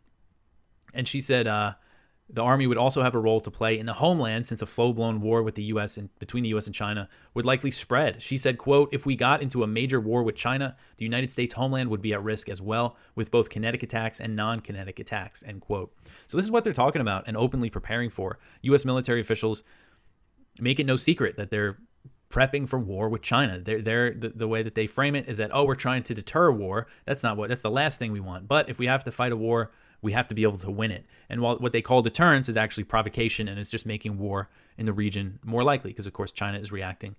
And things just continue to, heat up. Here's Gerald Salenti with today's trends in the news. Companies, CNBC, announced the highest level of job cuts in January since early 2023. The job outplacement firm, Challenger Gray and Christmas, said planned layoffs totaled 82,307 for the month. You ready? A jump of 136% from December. It was the second highest total layoff and the lowest planned hiring level for the month of January in data going back to 2009. 2009. The Great Recession. Got it? Little fucking language they use. Suck away more money for losses in loans in commercial real estate. Partly because of the souring investment environment in office space. Souring investment. Could you believe this in office space? This thing's going to hit hard. It's starting to happen. They're burying the news. They don't want you to know how bad it is. Here. Wall Street Journal yesterday. Real estate turmoil hits office towers. Rents at the highest end buildings have been falling, while the rates of leasing have been slowing. Isn't that nice language? Don't worry about it. Everything's going to be okay. It'll come back. It'll come back. Eurozone economy flattens as Germany and France falter. Oh, Germany, the largest economy in Europe and the fourth largest in the world, faltering. How long have we been writing about this in the Trends Journal? Oh, no, but it came out as news. Oh, yeah, the Financial Times. This is big. You ready? Europe is still recovering from a lingering energy shock and has not experienced the same degree of fiscal stimulus as the more resilient United States economy in recent years. Fiscal stimulus, cheap fucking money being dumped into the system to enrich the bigs. Yeah. Merger and acquisition activity in 2021 was an all-time high because the money's so cheap and bigs keep getting bigger. But energy crisis, but they don't say who caused it. The politicians. The little pricks, and I can't say the other word because I don't want to use cuss words. IMF doubles Russia's growth outlook as Ukraine war stimulates economy. Guess what? We had forecast this when everybody else, when Biden said we're going to punish Putin with the sanctions, when everybody was saying Russia's going to go down, and all the companies started pulling out, what was one of our top trends? Self-sufficiency, self-sustaining economy. We said Russia has all the human and natural resources it needs to pull away from globalization and push up the economy. Ignored by everyone. But that's why you subscribe to the Trends Journal, because you're getting history before it happens. Self-sustaining economies are the way of the future, not globalization. Globalization is only enriching the rich. So the manufacturers can get their shit made into cheapest slave labor anywhere they want it, bring it here to any country, sell it, and make more profits. So all those companies that left, all those companies, the Starbucks and the this bucks and the that bucks, all the other people that left Russia, the Russians took over. Self-sustaining economy, and same thing with America. We have all the human and natural resources we need to be self-sustaining and rising the level of the people. So EU approves $50 billion in Ukraine aid. This just came out. EU leaders have signed off on $50 billion. Look at these clowns. Look at these little fucking clowns. Look at these little scumbags. Hey, all you people. Oh, I was reading about, what was I saying before about the Eurozone economy flatlines? Fuck the people. We got to get the war going. And those little slime balls they don't worry about getting any money. They're sucking off the public tit. Oh, you don't like public tit? Yeah, they could give a shit. Again, warmongers in charge, or the freaks running a country near you. A country. And now we got U.S. plans blame for drone strikes on Iran-backed militia. And then this is an exclusive today from Reuters. U.S. believes drones that killed soldiers were Iranian-made. Sources say. And then they quote that Lloyd Austin. Lloyd Austin, he was a general. He killed people in Iraq. He killed people in Afghanistan. He looks at us like we're a bunch of privates. Yeah, he hates people like me. I launched Occupy Peace. Oh yeah, I how dare I don't want to get involved in foreign entanglements because I believe in George Washington and the founding fathers who warned us not to get involved in this shit's been going on for thousands of years. Isolationist. I'm not an isolationist. I'm not a warmongering freak like you are. He goes on to say, Austin said, how much Iran knew or didn't know, we don't know, but it really doesn't matter because Iran sponsors these groups. It funds these groups. And in some cases, it trains these groups on advanced conventional weapons. Hey, Lloyd, how about the United States that sponsors these groups like the IDF, where they're stealing billions of dollars of our money to slaughter Palestinians? Hey, Lloyd, how about the United States sponsoring Ukraine and the EU to kill Russians? Oh, that doesn't count. Don't tread on us. There was an incident in 1983, Beirut barracks bombings, when, according to this source here, I believe there were 241 U.S. military personnel killed in this. What can you tell us about this and what happened? Did we have to declare war on Lebanon after this happened? How were we able to get out of it without being Neville Chamberlain appeasers who just want to give the world away? Yeah, great question. Yes, you're right. It was 241 American Marines were killed, along with, I think it was 37 French soldiers also were killed. They were killed in their sleep by the suicide truck bomb, crashed through the front of their barracks and detonated by, I guess, what you could call like a proto-Hezbollah. It wasn't exactly Hezbollah or the Amal militia, I'm told. It was, some sort of unnamed group of Shiites who did it, but along the lines of, what became Hezbollah a couple of years, or maybe the next year after that, 84. But first of all, this is important. I guess it's not absolute proven fact, but I think it's a very credibly claimed fact. Viktor Ostrovsky, the former Mossad spy, wrote in his book By Way of Deception that the Israelis had an informant that warned them that there was a big Mercedes truck that was being packed full of explosives, and that the Israelis immediately knew that there were only a couple of targets that would possibly require that. And one of the obvious ones would be the American Marine barracks out there at, I forgot if it was a hotel or wherever they had stationed up there. And then the decision was made to not warn the Americans and to not tell them. And in fact, let me read you. I have the quote here, dude. No, we're not there to protect Americans. They're a big country. That was what he was told. Why not to warn the Americans? CIA, that's their job, not us to warn them. And then after it happened, quote, hey, they wanted to stick their nose into this Lebanon thing. Let them pay the price. Is this from his book By Way of Deception? Right. Yeah. Which is the slogan of Mossad. So that's, how the what the Israelis think of us. Refuse to warn us when a truck bomb is coming to kill hundreds of our guys and give a damn about that. And then So what is Reagan's response to this? Well, so here's the thing about it. A better story even than what Ostrovsky adds here is about our hero Ron Paul. And you can read this, Keith, in his great book, A Foreign Policy of Freedom, which is a collection of his foreign policy speeches. And the speeches go, Mr. Reagan, don't listen to the hawks. Whatever you do. Oh, by the way, people know Ron Paul went to Congress in 97, but he also went in like 77 or somewhere around there and stayed in Congress until he ran and then lost for Senate in, I think, 84, possibly 88. No, because 88 he ran as a libertarian. So it was in 84 he ran for Senate in Texas and lost to Phil Gramm in the primary. God, Phil Gramm. But anyway, before that, so Ron had been in the Senate then. Dr. Paul had been in the House before. So anyway, he gives a speech and he says, Mr. Reagan, don't listen to the hawks. Do not put our guys in Lebanon. You do not want to intervene in this war. It's such a crazy situation, all the different factions over there and the Israelis intervening now the way they are and all these things. And if you do, it's just going to lead to conflict and then worse conflict from there. Just don't do it, please. And then the next speech, this is again, Foreign Policy of Freedom by Dr. Paul. The next speech in line, in his House speeches. Oh, Mr. Reagan, you didn't listen to me and you did the wrong thing and you put our guys on the ground in Lebanon. Please get them out of there before it's too late. Don't kill anybody. Don't escalate. Don't give them a mission. Don't do nothing. Just turn around and go before it's too late, man. Let's get the hell out of there now. Next speech. I told you. Now 241 Marines are dead. And what do we get out of it? Why are we in Lebanon? Mr. Reagan, for God's sake, listen to reason. Get our boys out of Lebanon now. And then the next speech. Thank God you finally listened to reason and you did the right thing, Mr. Reagan, and you got our guys out now, at least, while we're only this far behind instead of much worse. So thank goodness for that, because imagine if we decided to go to war against the Shiites there now, allied with Israel in that mess in Lebanon, we'd never get out again. And on like that. And it's just the brilliance of Dr. Paul. And, finally, at least too late, at least the wisdom of Ronald Reagan to listen to that sort of advice. I don't know if he listened to Dr. Paul or not, but he decided that he wanted to get out of there. There's no way it was worth it for America to get involved there, and he shouldn't have been involved there at all. And I don't know, he must have given the orders for the battleship New Jersey to join Israel in shelling Shiite neighborhoods at some point, but I forget exactly when that was. But I know that later on there was a hijacking of an airplane, or was it a ship? It may have been the Achille Laurel ship. I think it was an airplane.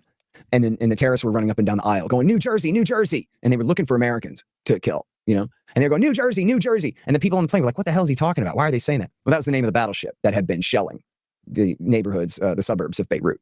And so that was what the terrorist attack was backdraft terrorism, as we would call it, direct blowback from that, atrocity. They're bombing neighborhoods. They don't know who they're killing, shelling neighborhoods. They're killing innocent people, obviously. And then, Reagan did get sick of all of this stuff. And I have the quote, I tweet this from time to time, a quote from Ronald Reagan from 1982, where I guess was previous to that, where he had called Menachem Begin and told him, you got to cut this out, because there was a massive Israeli bombing campaign against a neighborhood in East Beirut, I believe it was. And Reagan said in his diary, he wrote, I told Begin that I deliberately used the word Holocaust. And I told him this has to stop. The symbol of this war is going to be a 7-month-old girl with her arms blown off. And that was Reagan said that. And then it's a different anecdote it's the same anecdote, but from a different source. And I need to go back and find this one. But I know that this had happened where then the bombing stopped in 15 minutes. And Reagan said, whoa, I didn't realize I could do that. And that was it, which is another huge lesson for our current situation, that Joe Biden could pick up the phone right now and end this war. He absolutely could. But he doesn't have anything like the integrity of Ronald Reagan, unfortunately. The Peter Schiff Show. It really just bothers me, the hypocrisy of these squad members who denounce capitalism, now denouncing the companies for closing stores that aren't making a profit when they don't even like profits. They're talking about, oh, this is going to cause jobs. People are losing jobs. Well, they think the employers are exploiting the workers anyway. Why aren't they celebrating the fact that these greedy capitalists are getting out of their cities? Why doesn't the government, why doesn't Boston, the city of Boston, just open up some supermarkets and some drugstores where people can shop and let the taxpayers absorb all these losses? If Boston really wanted Walmart to keep these stores open, why didn't they offer to cover all the shoplifting losses? I mean, after all, Walmart is paying taxes, supposedly, right? They're in Boston paying taxes. And one of the things that those taxes are supposed to cover is the police, right? But they're not even getting that. The police won't arrest the shoplifters. So what is Walmart, or Walgreens, rather, I keep confusing them. What is Walgreens getting for its money? It's paying taxes for the police, and the police aren't on the job because they're afraid to arrest the criminals because that would be racist. And so the result is the stores are shutting down. And a lot more stores are going to shut down. I mean, you can't force this company to stay in business. The company is only in business to make a profit. It's not there for public service. You know, these squad members act as if the companies are there to serve the community, like the community owns them somehow. No, they don't. They're there to make a profit. They're there to serve the interest of the owners. Now, the way the owners make a profit is by helping their customers who live in the community. That's not their goal. Their goal is not to help the community. Their goal is to make money. But they can only make money by helping the community. That is the beauty of capitalism. That is the Adam Smith invisible hand. But the socialists that we have sent to Washington don't understand economics. They've never read Wealth of Nations. They don't have any idea why nations get wealthy or why they're impoverished. I mean, they're the ones that are impoverishing them. And you can see it right here. The government is destroying these businesses. And who is being hurt, right? Well, the community that was being helped by profit-seeking capitalists who opened up stores to make money. But now they can't make money because of widespread theft, right? That the government is not prosecuting or stopping. So they're leaving, right? They're only there to make a profit. They can't do it anymore. They are gone. And the community is not like, well, they're entitled to this. They're entitled to a store. No, nobody is entitled to anything. You only are entitled to what you earn, to what you work for. People take all this stuff for granted, that just because you're here, you're entitled to stuff. No, you're entitled to freedom. That's a birthright, right? But you're not entitled to free stuff. You know, the things that you have because you earn them, and because other people who are trying to earn money are doing that by providing goods and services for you to buy, not for you to steal. Walgreens is not there so that you can steal. That's not why it exists. In fact, a lot of the people are basically saying, hey, they should stay there. Walgreens should keep these stores open because we need to steal our stuff. How dare they take away all the stuff that we're stealing? That's not fair. These racists won't let us keep stealing their stuff. And that's what people think. Of course, now what's going to happen is the thieves that were robbing these local stores are now going to have to drive further away to do their stealing, because it's probably the whole state that is not enforcing these laws. So all that's going to happen is people are going to have to go further away to do their shoplifting. Of course, the honest, law-abiding people are going to have to go further away to do their shopping. But as the criminals end up expanding and doing their shoplifting at other stores, now more stores are going to close down. And eventually, you know, it's going to be harder and harder for people to do business. Now, what's going to happen? Well, that's going to benefit Amazon, right? Amazon had good earnings today, hit a record high. Amazon loves this, right? Because the more stores that shut down because of high crime, right? Well, the more business there is for Amazon because it gets to ship stuff, or UPS. Now, of course, eventually they might start robbing the UPS trucks or the FedEx trucks. I mean, maybe that'll be the next thing, right? Where the looters will just start, you know, like robbing these trucks. I mean, how hard could it be? I don't think the drivers are armed. You know, just pull up next to one of these trucks and just take all the stuff. That's probably what's going to happen once enough of these stores shut down. So then Amazon will have to stop delivering into certain neighborhoods. And then, of course, the squad will say, oh, Amazon is racist. They don't want to deliver into these neighborhoods. No, they don't want to deliver there because they don't want to lose money. It's got nothing to do with racism.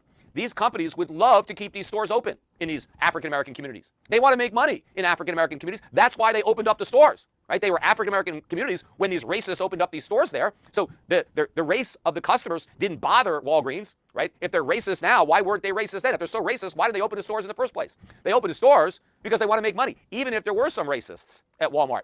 Their greed, right, which these socialists don't like, the greed is more important than their racism. See, that's the beauty of capitalism. Even if you're racist, it's not going to matter because you want to make money. And so you have to treat your customers nice to make money. Even if you don't like them, you still have to be nice to them, right? And so capitalism eradicates racism, not government, you know, creates it. But they want to make a profit. That's it. They went in there to make a profit, and they're leaving because they're not making a profit. And this is just a perfect example of it and the hypocrisy. And they still don't learn their lessons, right? You'd think AOC or this Ayanna Pressley, would you think they think, hey, wait a minute, you know, maybe capitalism ain't so bad if we're talking about, you know, what we lose, or, you know, maybe we shouldn't have all these crimes. Maybe we shouldn't be coddling criminals. Maybe we need police. Maybe we shouldn't defund the police. Maybe we need more police officers. Maybe we shouldn't vilify the police officers, because when we had police officers, we had all these stores. And now that we told the police officers not to arrest the criminals, oh, the stores are now shutting down, right? Kind of make that connection. But, you know, I think what's ultimately going to happen, too, is maybe the cities will start opening up their own stores, and it's going to cost the communities a fortune. And taxes are going to have to go way up because the losses are going to be huge, and then more people are going to leave, and these cities are going to be in even worse shape than they are today. Your daily dose of liberty education starts here. The Tom Woods Show. Can you describe what exactly is it that we're facing in terms of the state of human knowledge in various disciplines? Okay, a bunch of ways to answer that question. Let me use an analogy that people might be familiar with. Have you heard of this term Gelman amnesia? You familiar with that? No, but I'm sure I'd like to know about it. Okay, so it's this idea that you can imagine some expert in, let's say, foreign policy, reading, let's say, the Washington Post. And he's reading through and he reads an article that is talking about something that's happening in the Middle East. And this individual happens to have a lot of specialized knowledge about the details of what's happening in the Middle East. But he reads the Washington Post article and he goes, this is garbage. Like, this is completely wrong. The conclusion is backwards. The names are wrong. The dates are wrong. It's like this absolutely terrible piece of journalism. And he goes, wow, isn't that shocking? And then he turns the page and he reads about something that's happening in Japan. And he assumes that everything he reads about Japan is just true. He just seems to forget. He's got amnesia that the quality of writing about the thing he had knowledge about was really low. And he just assumes it's high quality when you're talking about Japan. So this is called Gelman amnesia. It's kind of a famous concept. My claim is that the exact same thing is happening throughout academia and has been for a long time. That people who gain specialized knowledge will, like you were just describing earlier, will realize, oh man, maybe people are wrong about this essential concept. Maybe people are wrong about their interpretations of what happened in the Great Depression. And maybe the scholarship around the Great Depression was really, really shoddy. And then they think this is an anomaly, this is some siloed scandal. And they don't see, because they haven't put the time in, that this is the norm across disciplines. So what we're seeing right now, I think because of the internet, is more and more people realizing, okay, there's shoddy knowledge in epidemiology, and there's shoddy knowledge even in biology, and in economics, and in physics, and dare I say, I won't go into it, in higher mathematics. That's the line everybody cringes at, but it's there too. That there were institutional reasons for this and social and psychological reasons for this.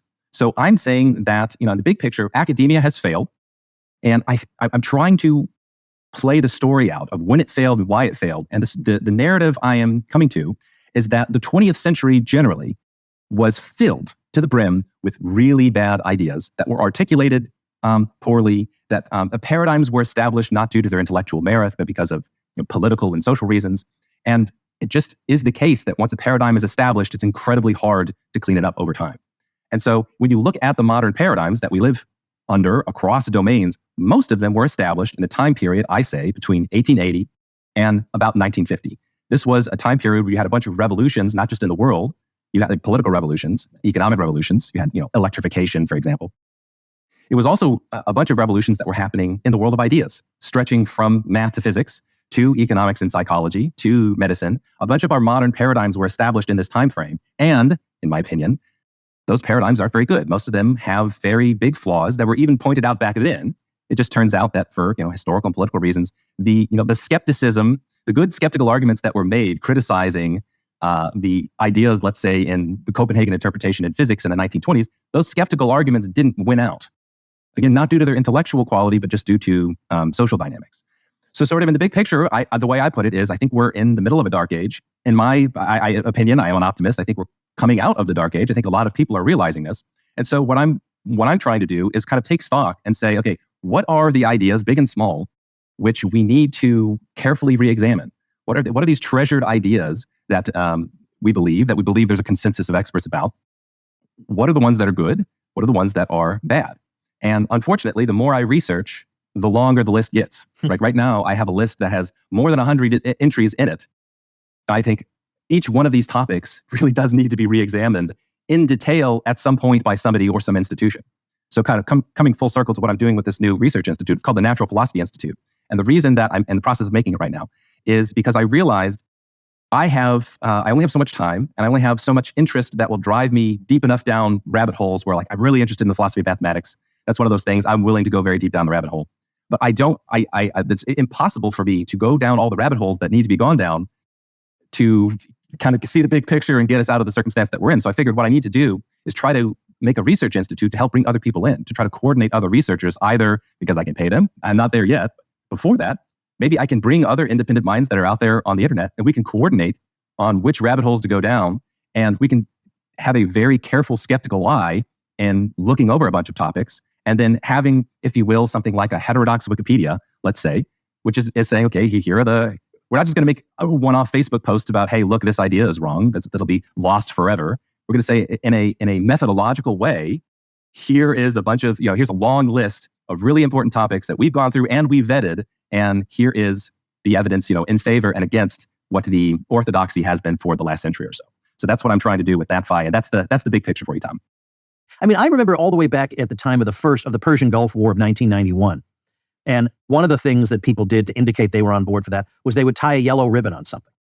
So the yellow ribbon was like the emoji of today, but that wasn't that. I mean, so I feel like the perceived need to show these outward signs that don't worry, I'm not on the team of the crazy people, I'm on the popular kids team, I think has multiplied. I think that's a very valid observation. Let me put one potential hypothesis out there. Is it could be that what we're seeing is social dynamics at play near the end of an empire.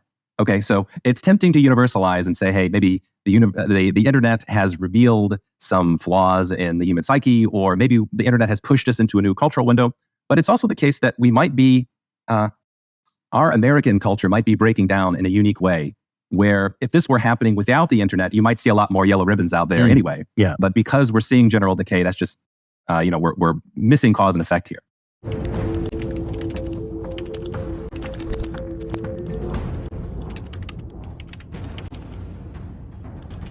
Kick it off here with this letter from George Washington in 1793. I'm going to cite it again a little bit later.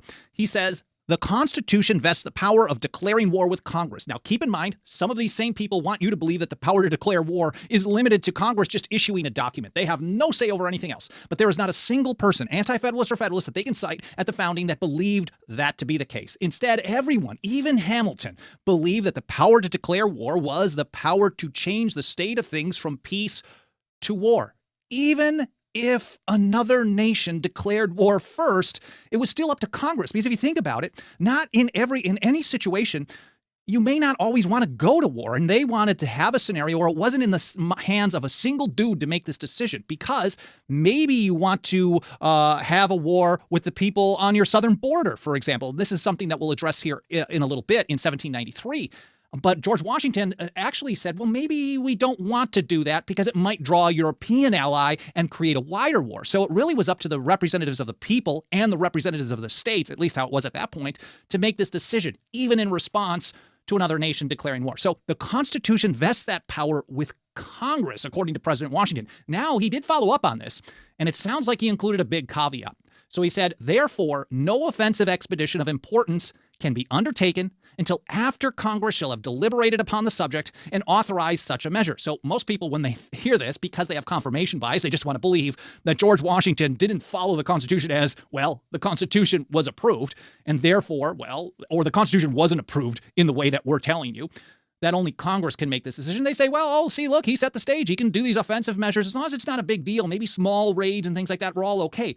But they don't know the context of what this was about, when it was said, or anything of the sort. They don't know that George Washington made this statement even after he was aware that another nation had declared war on the United States. So after the other nation had declared war, he's still saying we can't do any offensive measures of importance, basically very close to a completely strict defensive line in the sand until Congress specifically authorized more. Now, he writes to Governor St. Clair, October 6, 1789. He says, Congress, having by their act of the 29th of September last, empowered me to call forth the militia. So up until September 29, 1789, George Washington did not believe that, even though it was spelled out in the Constitution, he did not believe he was authorized to call forth the militia to respond to Indian incursions, attacks, reprisals, self-defense, however you describe it. Couldn't deal with violence in the frontier until he was authorized by Congress to do so. Congress having by their act of the 29th of September last, empowered me to call forth the militia of the states respectively for the protection of the frontiers from the incursions of the hostile Indians. I have thought proper to make this communication to you together with the instructions herein contained. And he sent some instructions specifically to a couple of the governors and basically says, I would have it observed forcibly that a war with the Wabash Indians ought to be avoided by all means consistently with the security of the frontier inhabitants. So avoid war as long as you can keep it safe, but do not go out there looking for war. He's saying focus on peace first. He said the security of the troops and the national dignity. So you have to be consistent with the security of the frontier residents, the inhabitants, the security of the troops, and national dignity. That was a big deal for George Washington, this dignity thing.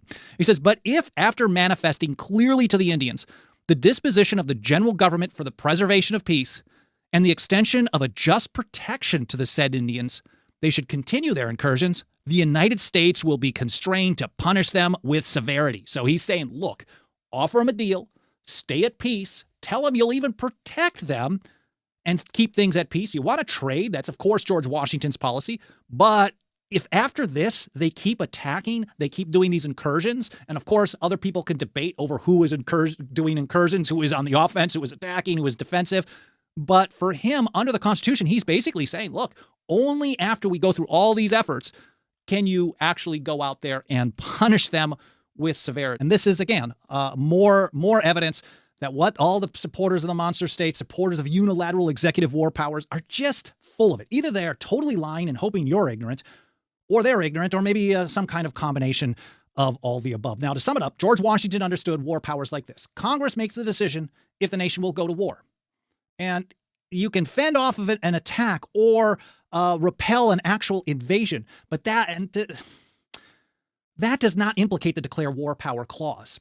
And so that's why he kept giving these commands to stick to defensive measures only, just very straightforward. And he repeatedly went to Congress for approval to go on the offense and only went on the offense when they did give him the approval. Now, on top of that, I think it's important to reiterate that Washington and his entire cabinet took the position that Congress still would be the one to decide if there were going to be offensive measures, a declaration of war, even after another nation had declared war and had been attacking over and over and over. This is George Washington, Thomas Jefferson, Henry Knox, and Alexander Hamilton. All were unanimous in taking that position.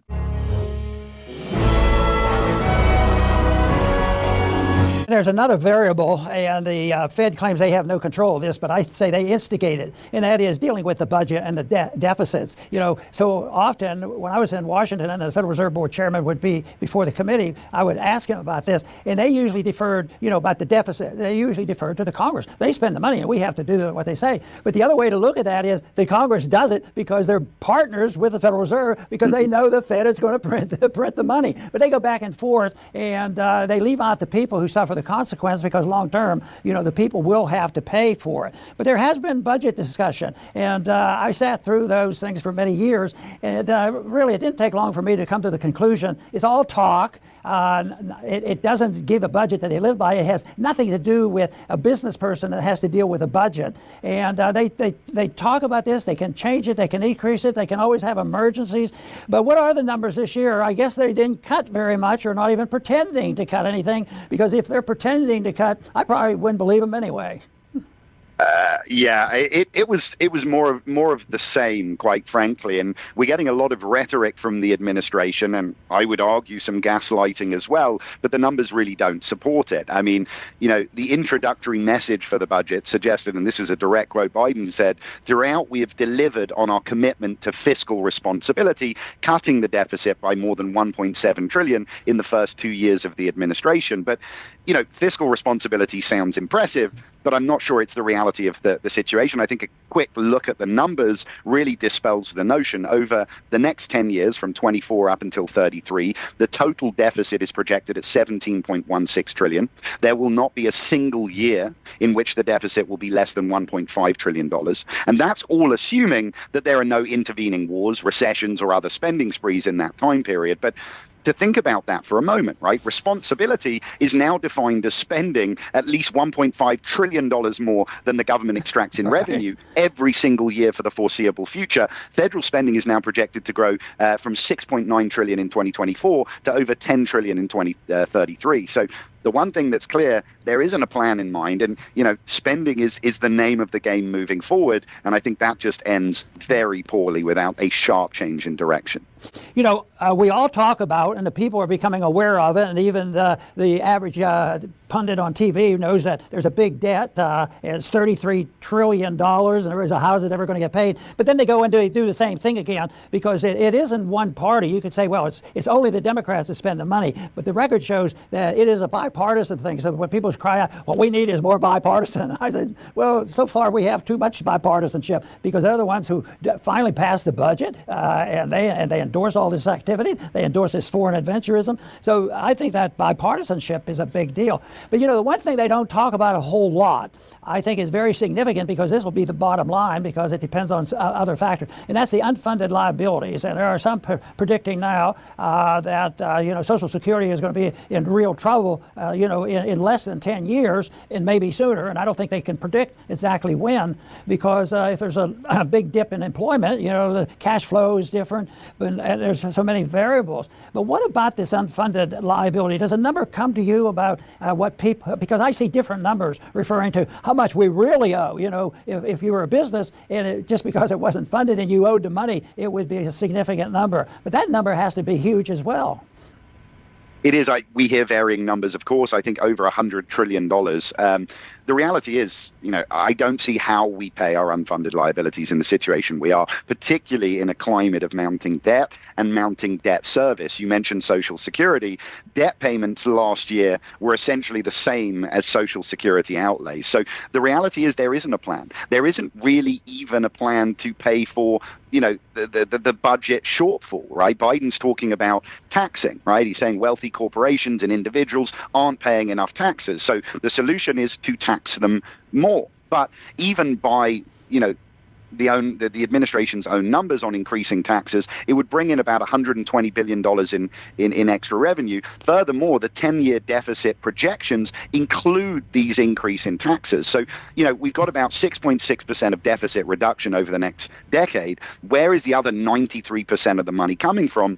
Presumably, that money will be borrowed. So, there isn't a way to meet our unfunded liabilities. The direction we're heading now is to amass more debt, and any student of history understands how that ends for empires. It always ends in the same way. Reardon sat very still.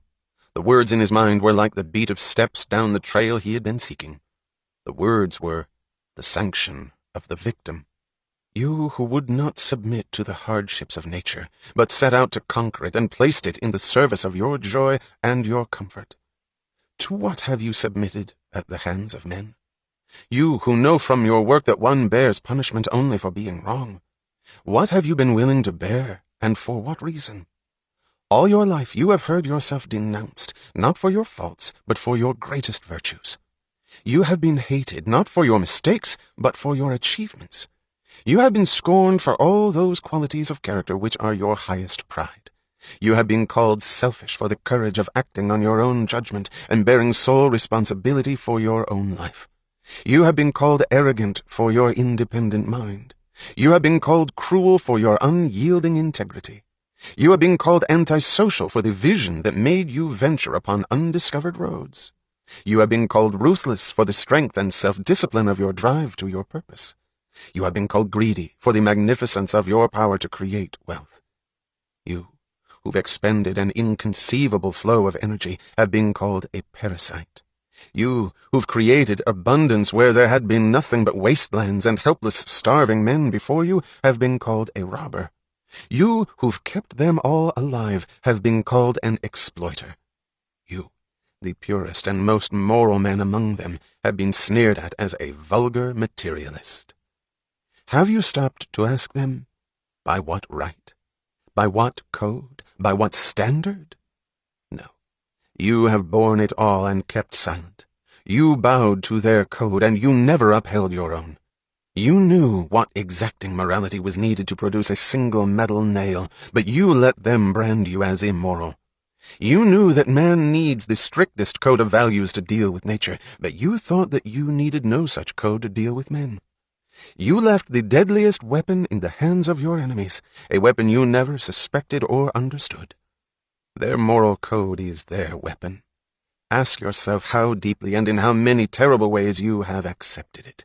Ask yourself what it is that a code of moral values does to a man's life, and why he can't exist without it, and what happens to him if he accepts the wrong standard, by which the evil is the good. Shall I tell you why you're drawn to me, even though you think you ought to damn me? It's because I'm the first man who has given you what the whole world owes you, and what you should have demanded of all men before you dealt with them. A moral sanction. Reardon whirled to him, then remained still, with a stillness like a gasp. Francisco leaned forward, as if he were reaching the landing of a dangerous flight, and his eyes were steady, but their glance seemed to tremble with intensity. You're guilty of a great sin, Mr. Reardon. Much guiltier than they tell you, but not in the way they preach. The worst guilt is to accept an undeserved guilt, and that is what you have been doing all your life. You have been paying blackmail, not for your vices, but for your virtues. You have been willing to carry the load of an unearned punishment, and to let it grow the heavier the greater the virtues you practiced. But your virtues were those which kept men alive. Your own moral code, the one you lived by but never stated, acknowledged, or defended, was the code that preserves man's existence. If you were punished for it, what was the nature of those who punished you? Yours was the code of life. What, then, is theirs? What standard of value lies at its root? What is its ultimate purpose? Do you think that what you're facing is merely a conspiracy to seize your wealth? You, who know the source of wealth, should know it's much more and much worse than that. Did you ask me to name man's motive power? Man's motive power is his moral code. Ask yourself where their code is leading you and what it offers you as your final goal. A viler evil than to murder a man is to sell him suicide as an act of virtue. A viler evil than to throw a man into a sacrificial furnace is to demand that he leap in of his own will, and that he build the furnace besides. By their own statement, it is they who need you and have nothing to offer you in return. By their own statement, you must support them because they cannot survive without you. Consider the obscenity of offering their impotence and their need of you, as a justification for your torture. Are you willing to accept it? Do you care to purchase, at the price of your great endurance, at the price of your agony, the satisfaction of the needs of your own destroyers? No. Mr. Reardon, said Francisco, his voice solemnly calm, if you saw Atlas, the giant who holds the world on his shoulders, if you saw that he stood, blood running down his chest, his knees buckling, his arms trembling, but still trying to hold the world aloft with the last of his strength, and the greater his effort, the heavier the world bore down upon his shoulders, what would you tell him to do? I don't know. What could he do? What would you tell him? To shrug.